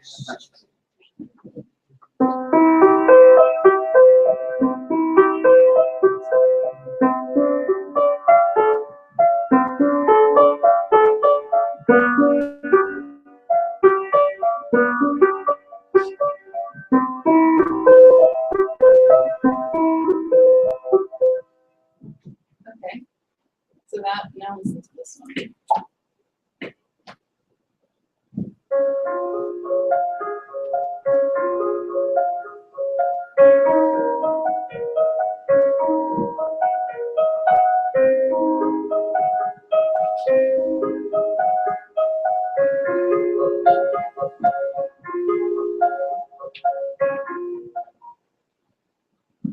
Okay, so that guy's got a really out of tune piano. Can we hear Brent? Starting inoffensively. That gets worse. You don't want that to be like. How did you make that? We just retuned the digital piano. Oh, okay. So that's what happens if you don't solve this paradox. Is that there are certain places in the musical system that you can't play in because they're so out of tune with themselves. So what you played right there, that's out of tune. It's not going to solve anything. Yeah, the intervals, the intervals were not, they were out. The intervals that you heard were out of tune with themselves. The notes are out of tune. But you said earlier that it was intrinsic to the system. So how is it that it didn't sound? On there? How is it that when Brent did Yeah. it sounded better? Okay, so let's get to that. Because there's gaps. So how do we is solve Brent this? magical? Or what? Yeah. Or like, so why do we have music today? Why didn't all progress Yeah, how come stop it doesn't sound like back that? in ancient Greece? Yeah, Or is, okay. if it's okay to ask, I don't know if that's not supposed to be resolved. No, that's what I want to get Okay, at. okay. Yeah, no, that's exactly what I want to get at. How did man solve this problem? Well, in one sense, you can't ever solve this problem. On the other hand, you did solve the problem. So let me get at what I mean by you can't ever solve the problem. The practical solution to this problem is something called tempering. And generally the idea of tempering, like you temper steel or something like that, is that you're mixing a little bit of impurity, or you're mixing something into the process of a material, and you're bending or mixing a little bit of impurity into it to make it better, to make it stronger. So in order to solve this problem practically and be able to have a piano, for example, man tempered the intervals. So man went through, and there's not just one, and here's the point, there's not just one solution for this. You go through and you make a decision about which intervals to keep pure, and which intervals to make a little bit bigger, and which intervals to make a little bit smaller, so that you actually get the least degree of imperfection possible. Now, it's not a one-dimensional question, because like I said, there are, and actually Renee's husband, John, loaned me a book on, a manual on different ways to temper your piano, and it was about this thick. There are, I don't know, hundreds, thousands, hundreds, minimally hundreds of different temperings, ways that you can make small adjustments so that certain intervals are pure and certain intervals are not pure. And each one has a slightly different color or personality to it. And so you make a choice. You actually have to make a choice. And here's the funny thing is there is no right solution. There are certainly ones which are better than others. But there's no one right solution. There's no possible way to actually resolve that paradox I showed where either the intervals would be too small or the note would be in the wrong place. There's no just like single solution to that. You have to accept some degree of impurity, so-called, into the intervals of the system. Unless we make everybody play the trombone. Well, so that gets the other thing is, what's the real solution? Because I said man didn't and he did. What the real solution is what a lot of you, I think, saw in, or saw what we were aiming for in the chorus rehearsal earlier, is that, okay, you take these notes and you take these note values, which we've been discussing as numbers and numerical proportions of divided strings, something abiotic, and you recast that, instead of being a dead system, you recast that as a living system. And you recast these notes as notes which are sung by human beings with minds, singing in a chorus, or playing in a string quartet, or a symphony. Now what's the difference? A piano string is fixed. You're not going to change its length in the middle of your song, right? If there's a choice, it's fixed. The notes of a singer, of a violinist, of a wind player aren't fixed. They're not predetermined. Now, the process of a singer singing in a chorus, if it's a good chorus and if you're doing well, is that the singer will adjust the pitches and choose the pitch based on what's happening in the whole. They'll choose something which might be a little bit higher or a little bit lower based on tuning to the whole. Not just the whole at the moment, but the whole of where the composition, where the musical piece is going, how the piece is unfolding. So in that sense, the human mind is able to overcome the problem of the fact that there's no fixed note. There's no right fixed value for a note. The human mind is able to overcome that. So that, knowing that is how Kepler approached the solar system. Knowing that mind implicitly was the solution to the tempering problem. That's where Kepler then reapproached the solar system.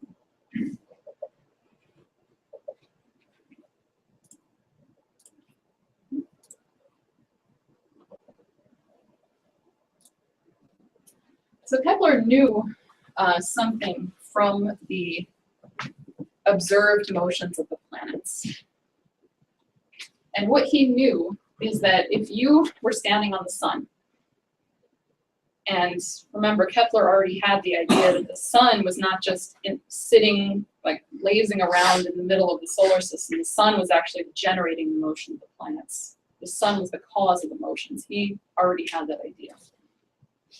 So Kepler knew that if you were standing on the sun, or if the sun had a mind and eyes, and was looking at the planets, the proportion of the fastest and slowest motions of all the 6 planets in the solar system fit into the major and also the minor musical scales. So I'll say that again. To somebody on the sun or to the sun, and you look out at the motions of the planets around you, the fastest and slowest motions of each planet, those proportions are the same as the proportions of the notes of the major and the minor musical scales.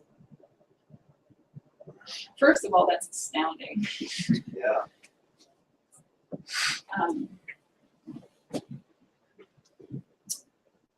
But it's also not completely true.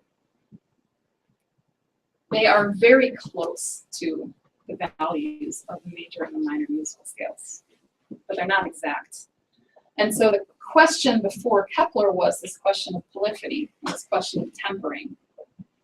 So the question was, is the fact that the planets are close to but not exactly the values of the major and minor scales, is that just an error?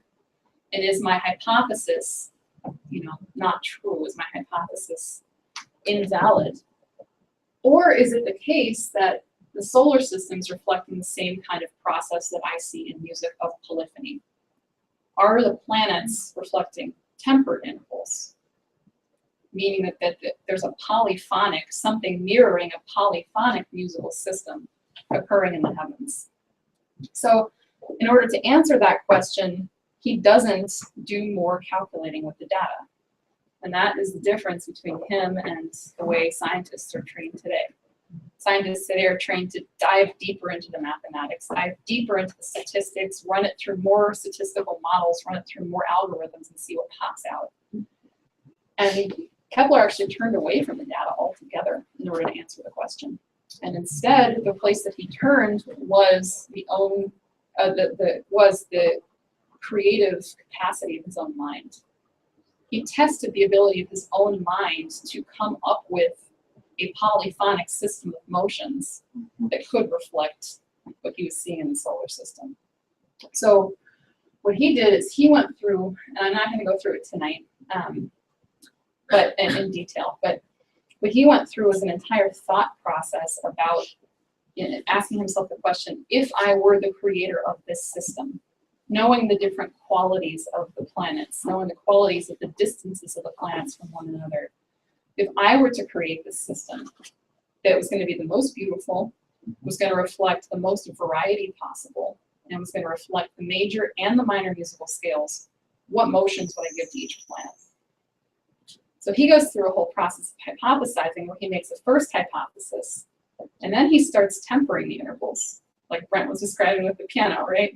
Making small adjustments in what he thinks the motions of the planets ought to be to reflect a higher harmony. So, for example, based on his first hypothesis, Saturn and Earth are out of tune. He says this is inferior. So what would I have to do to adjust the motion of, if you adjust the motion of Saturn and make it go a little bit faster? Maybe it's the other way around. But to make that interval just a little bit bigger such that they will be in tune. And so he goes through a whole process of hypothetically adjusting the motions of the planets to get the most harmony possible between the largest number of motions. When he finally comes out of that process, what he does is he takes his final list of motions of the planets, and this is how it does. He takes his final list of motions, which are close to the perfect intervals of the scale, but they're slightly adjusted. From there, based on the principles that he discovered earlier in his life, of the principles of the elliptical orbits of the planets, he calculates, okay, if I were the creator and I wanted these motions, what are the distances I would have to, at what distances would I have to establish my planets to make sure they go these speeds? So that's what this is. This is purely from calculation from his hypothesis about a tempered planetary musical system. These are the distances the planets ought to go to reflect my idea. These are the actual distances of the planets as calculated from the most accurate observation today, of them, which is still pretty darn accurate today. Wow. Yeah.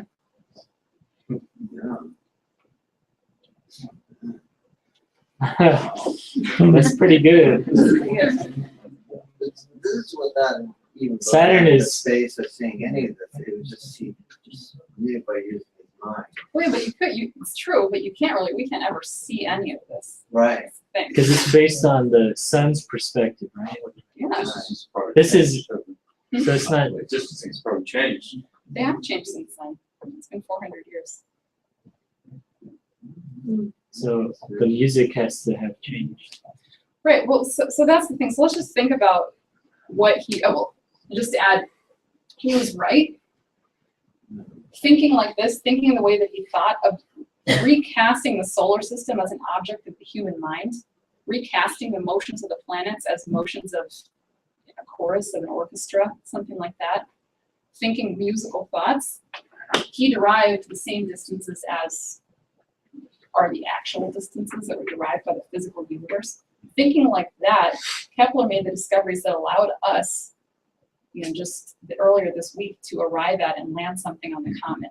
I mean, that we depend on Kepler's discoveries about the distances, about the organization, about how motion works in space. Kepler discovered those things that we depend on today, our understanding of orbits that allowed us to get to that comet. No, it was a very successful mission. Yeah. Wow. Yeah. So I want to come back now to where we started, where I started, which is this riddle of Vernadsky. And the riddle of Vernadsky of how is the thought can shape material processes when it's not a form of energy.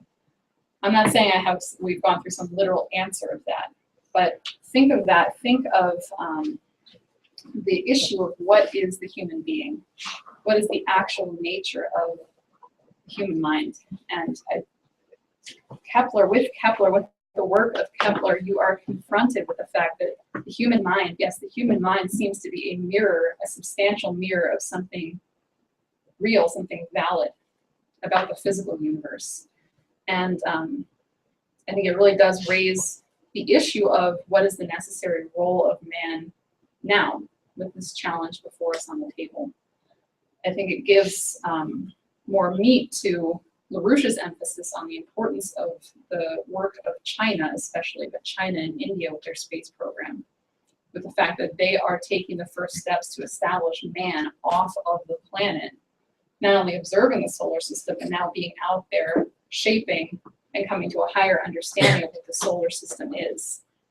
And I think it points to the fact that you take somebody like LaRouche, who holds no political office, has never held any political office, has gotten no official sanctioned support from the higher authorities, except for maybe the higher authority, but has had none of the official, what people officially call power. And yet, look at what's happening in the world today. Yeah. This is what LaRouche said should happen back in the late 1960s and the early 1970s. This is what LaRouche has been pushing for 45, 40, 50 years of his life. And it's occurring. Right. And I think that's, it's that power, that's what Vernadsky had an insight into. That, real power in the universe is this power of mind to resonate with the knowable organization of the solar system, of the universe beyond. So, yeah, anyway, that's what I wanted to say. I think what we should do is have a little bit of discussion if there are questions, thoughts. Yes. My concern is that I just heard about all these things happening with India and Mars. I pay attention. I get a number of scientific magazines, all kinds of email subscriptions. Nobody has mentioned it. We found out about it, or I found out about it, after it all happened. And that's disappointing. Why haven't the media, our own government, NASA, why haven't they presented this to us as something that's going on? That I find very disappointing. Yeah. Well, the mass media is an operation. The mass media is used as an operation. NASA's been shut down. Yeah. Well, NASA does report on these things, maybe not as with as much confidence as they would if we had a government that actually supported what they were doing, what they're trying to do. But I think that's the point. I mean, the mass media is an enemy operation Right. to make sure that the United States doesn't think that there's any reason to be optimistic about what's going on in the world and to keep people in the old system. Actually, we're set up in Boston today. We actually had more foreigners, people from China, Australia, Canada, like people from all over. Most of those people, we had some Americans, but most of it was actually foreigners. They knew about some of this stuff and just excited, and that really is, you know, the tragedy is Americans have no clue No, they at all don't. what's happening. Exactly. So a lot of our donations and things like that actually came from foreigners, because they're less brainwashed right now. Yeah. We don't have a free press, you know, it's controlled. I mean, it's actually making, like, that's why we don't hear about it. But I do get all kinds of alternative, Yeah. anti-establishment, anti-government sorts of emails, not that I read. And even in those, none of this was ever mentioned. Yeah. Because they're not working on Kepler. Right. See, I got it from. Alex by Jones ain't working on LaRouchePAC. That's where I get the news. I mean, even those are controlled. That was what Ian brought up at the beginning. Yeah. That people might intellectually have certain things, but still their thinking is controlled in these other ways. Yeah. Scientific, Yeah. political, Yeah, right, exactly. It's all shaded. Yeah, exactly, yeah. Yeah, exactly, yeah. Think of the problem. You provoked something in my mind during this. Here's to be brief. Reminds me of Goebbels' proof of a certain kind of weight. All these people talk about saving the environment, you know, being green, Yeah, conserve energy, yeah, stop nuclear power, all that stuff, reduce population. If we do what they're saying, then that means that it's almost a quote unquote mathematical certainty that when a celestial object intersects the orbit of Earth at the wrong time, it's going to, you know, wipe out all of these nice species from, you know, bacteria on up to people. They're all going to be extinct because we decided to save the environment. yeah. Yeah. Because the only thing on the planet that's going to stop an asteroid or a comet from wiping out every species is mankind developing a fusion economy, Yeah. Matter, antimatter economy, whatever comes after that, maybe a well-tempered matter economy. Comes next. Anyway, Yeah. does this have implications for how you would develop fusion? Does this? Yeah, it does. The issue in fusion today, aside from all of the funding cuts, which are devastating and crippling, the Alcator CMOD at MIT is being shut down. I mean, it's been shut down, restored, shut down, restored. Now it's finally probably going to be shut down. You know, aside from that part of it, there are fundamental barriers to making the discoveries that we have to make in fusion, and they're scientific, and they have to do with the way that science has been run since the beginning of the 20th century, since the attacks on Einstein and Planck, and since the dominance of Bertrand Russell, logical mathematical systems. Right. And the issue we have today is the attempt to discover what kind of conditions will have to be created to create fusion based on the addition of the parts, based on a particle-based understanding. And I mean, I think it really, we've gotten somewhere with that, but every day these plasmas do something that we didn't predict and we didn't expect and was impossible according to the current mathematical model.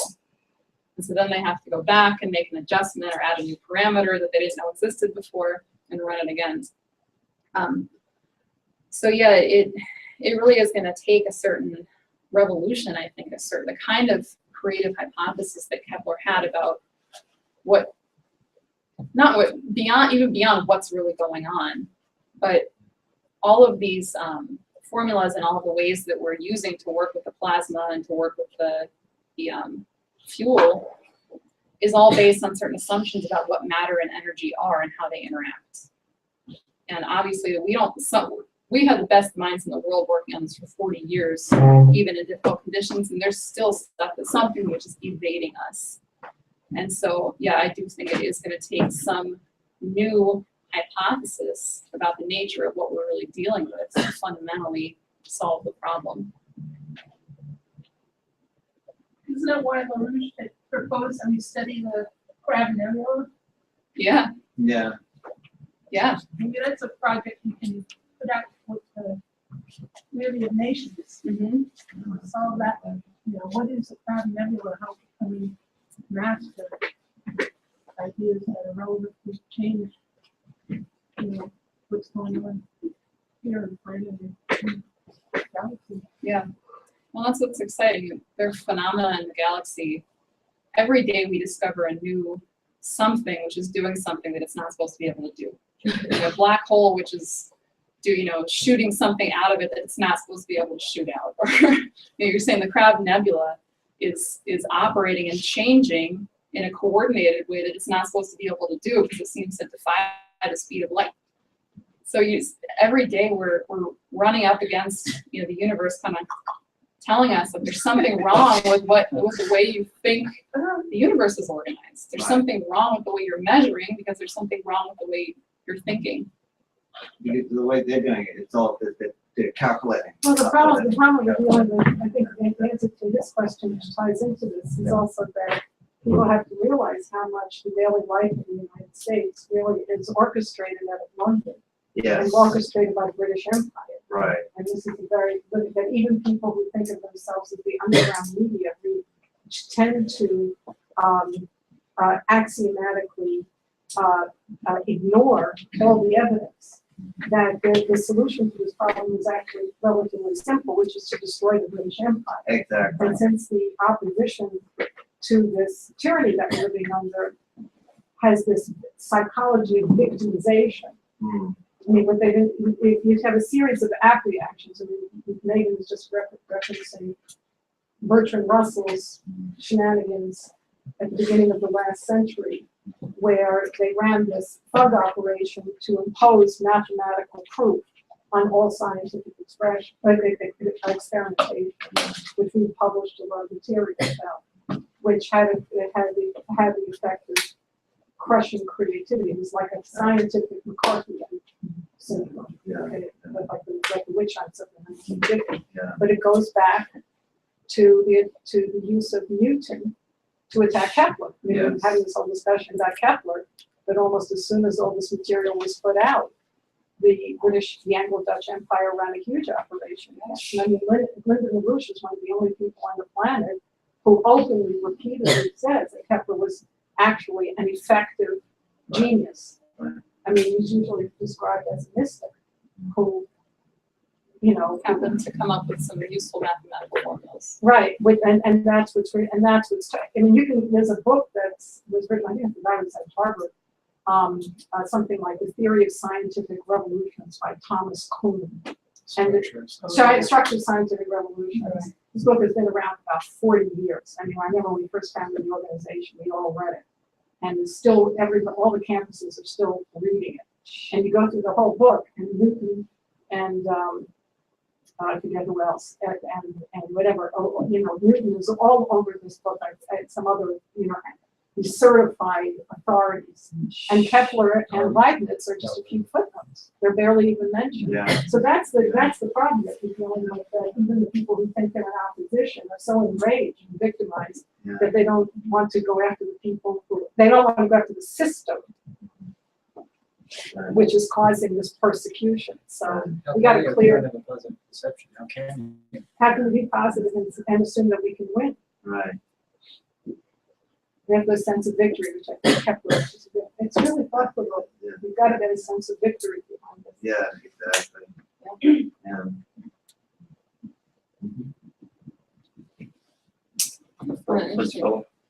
Guy, you brought up somebody brought up the orbits, the distances have changed since Kepler's time.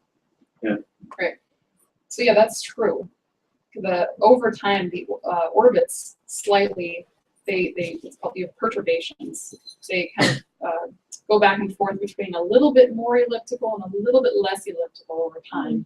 And then that's probably changing over time too. Here's the really interesting thing. Kepler died at the age of 59. He was quite young, you know, but he already, toward the end of his life, he already wanted to investigate that. After he made his harmonic discovery, he said, okay, now I want to figure out how they're changing over time and figure out the principle of that. So his mind was already so far ahead. From the Earth. The moon is further distance from the planet. Yeah. From the Earth. You know, everything. Always changing. I got one question regarding the orbit of the moon. I heard that it's really distancing itself away from our planet. But there was a theory in project. I'm not sure it's true or false that eventually it will wander off. Chinese It's moving away. Probably. That's what I heard. That's what I'm asking. I've heard that So too. there you go. Yeah, there you go. That's where it goes. If the moon wanders off, the solar system will be destroyed. Yeah. That's the balance of gravity. Yeah. Plus, it's always a little closer in difference. I think it's as close as 226,000 miles sometimes, and as far as 248, 250,000 miles. So it's around and about, but it always comes home. Yeah.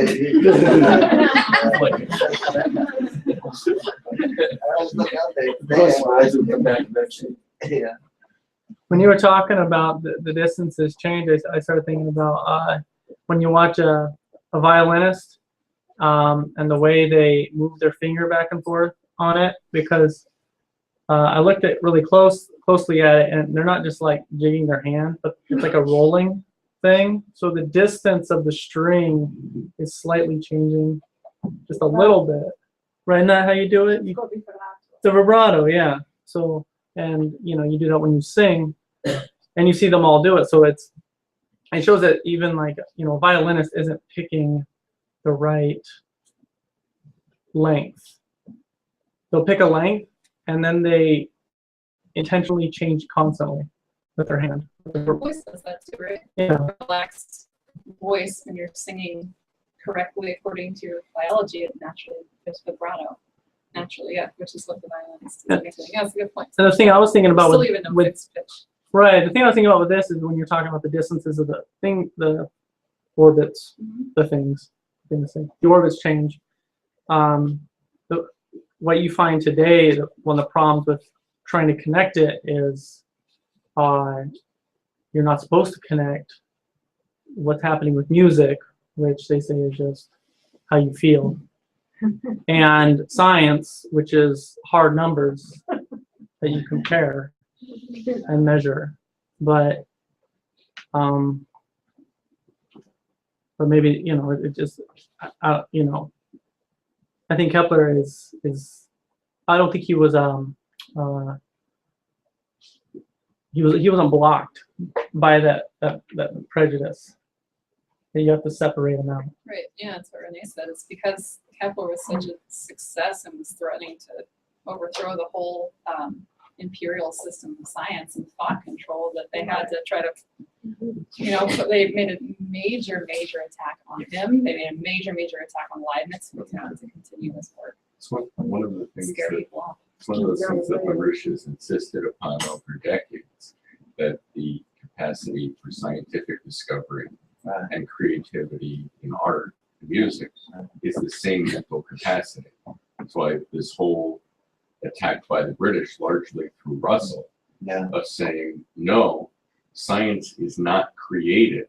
Science is merely deductive and mathematical, is such a poison. And it does pervade the educational system and much of the scientific community. This phenomenon that Megan described of going into a physics department's office and bringing up the question of Kepler and music. And no, it's not an exaggeration. It's not an allegory. That's exactly the response you get, because this idea of scientific creativity is not supposed to exist, despite a Kepler despite a Leonardo da Vinci, Yeah. right? Despite a Benjamin Franklin, Yeah. right?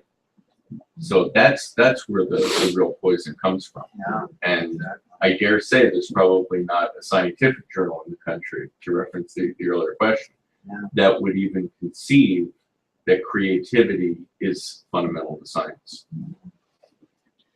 Yeah, and actually this gets to, I think, again, the thing we should all struggle with. I'm struggling with it. I see Mr. LaRouche, hypothesizing and coming to a deeper and deeper understanding of it every day, which is what is the human mind? Right. What is the human species? Yeah. And it kind of raises the question of, oh, are we just given this wonderful gift of discovering things that are out there?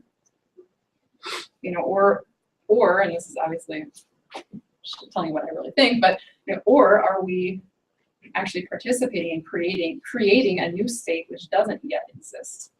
Does the universe actually respond to original thoughts of man? Not things he discovered already out there, but the things he brought into existence which didn't exist before. Right. Yeah. If that's the case, kind of points to maybe like why we're here, what we're supposed to do. There's a role that the human species should play out there. It could be that we are evolving back to some kind of creative principle that was there at the beginning.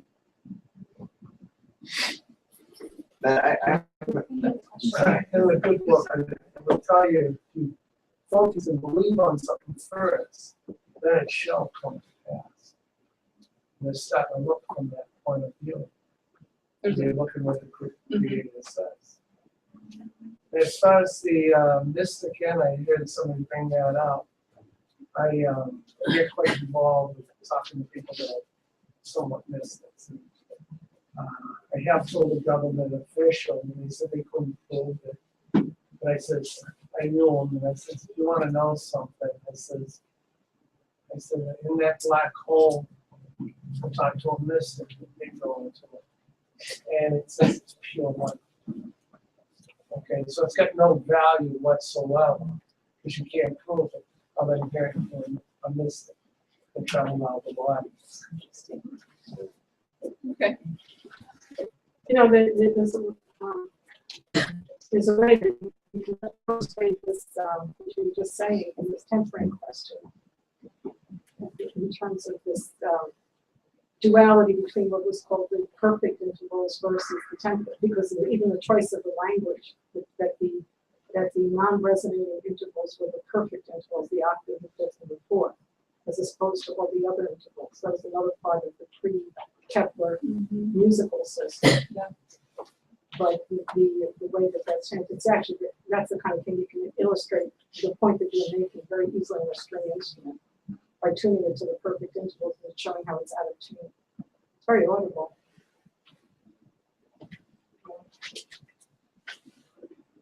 People are interested, we can show them. I'm interested. You can bring up the show, I'll show you. One.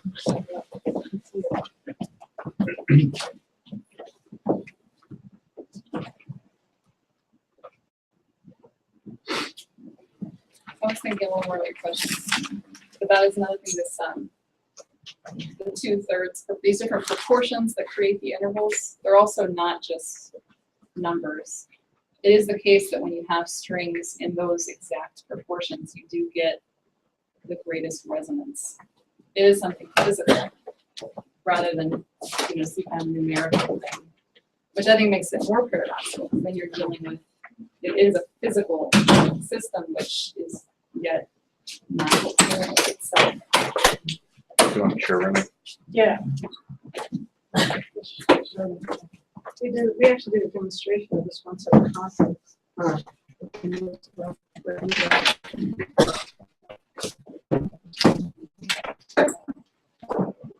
nice about a cello or a string bass is that they're so big that you can see all this stuff. And make a hole. Oh, yeah. Make a hole in the ground so I slip all over the place.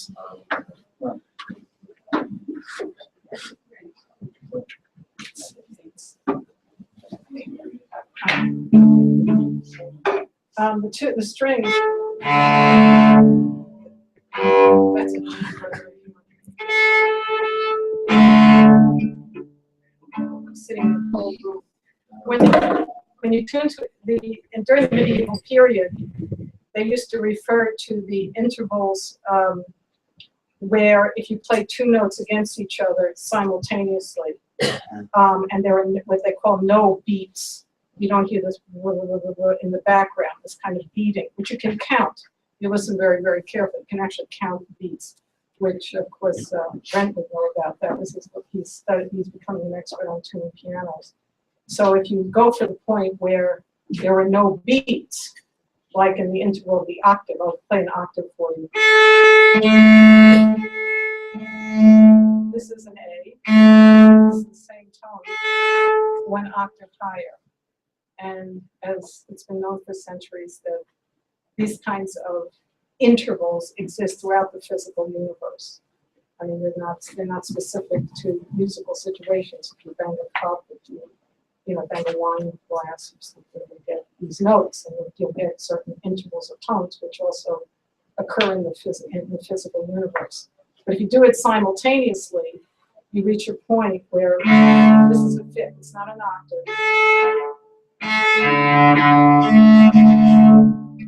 That's not perfectly tuned. It's in a cold room, but I'm going to tune it down. I don't play it this way, but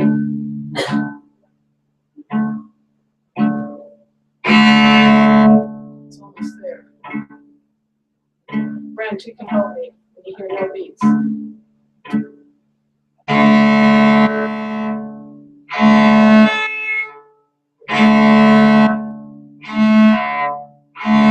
A tiny bit lower.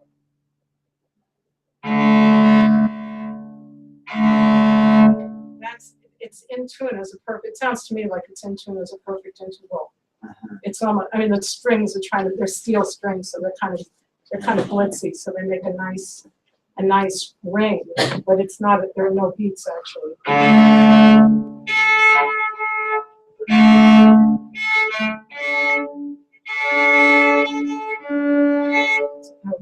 Yeah, it's getting warm.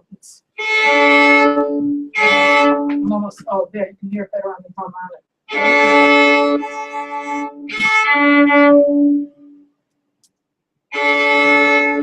There it is. It's a fifth, but can you hear it? There's no beats, right? It's changing as I'm playing. The instrument's warming up. There it is. Okay, so under those circumstances, if I divide this string in half, I get the A, and over here I get a harmonic. Harmonic is a tone that you get when you don't press the note all the way down. It's the midway point. You get the harmonic a fourth.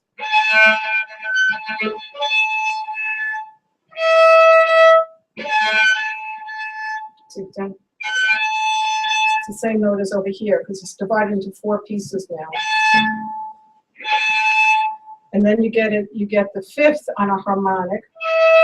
The reason I'm going through that, you might not remember everything that I'm saying, but these are points of division where if you don't press all the way down, you're dividing the string exactly the way she was implying with the monochord. You get these harmonics.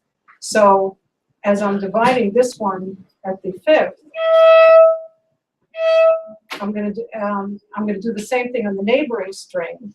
When I do it on the neighboring string, the tone that I should get is this. And I'll explain that in a second. I'll go through it again. But anyway, I should get this. I should get a tone completely identical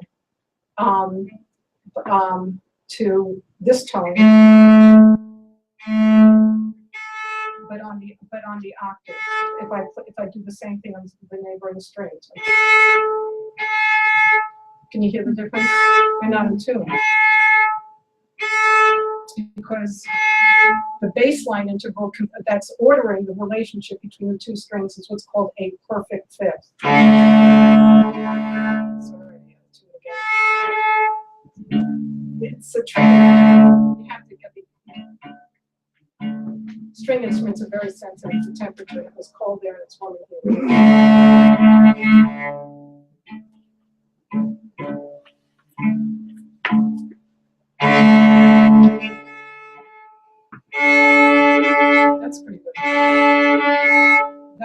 that interval there is the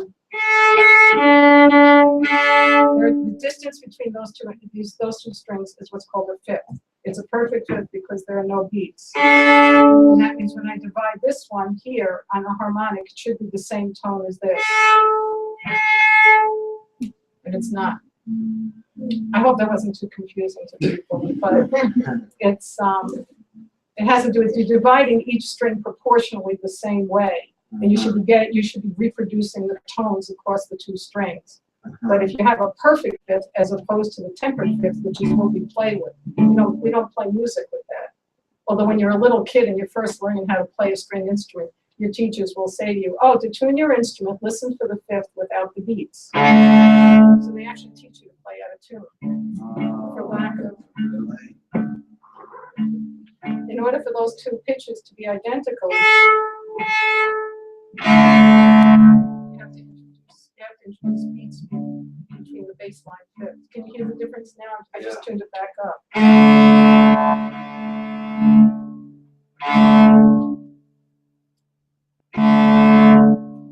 Tighten the relationship between the two strings, and then the relevant harmonics are then in tune with each other. Now they're in tune.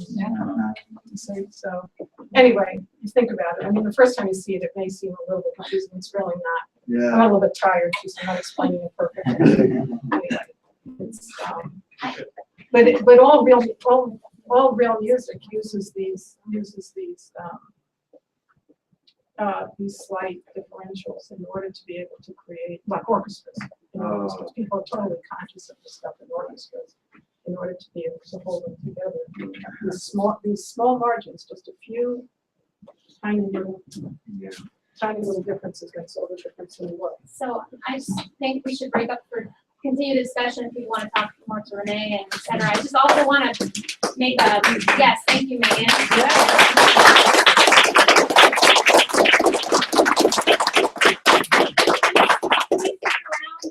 Just to know, we do have this conference coming up on December 7th. You can register here with Bill over there. And I will also ask for people to throw in donations, contributions to the fight for the LaRouchePAC Chiller Institute. And yeah, thank you. You're welcome to stick around for informal discussion.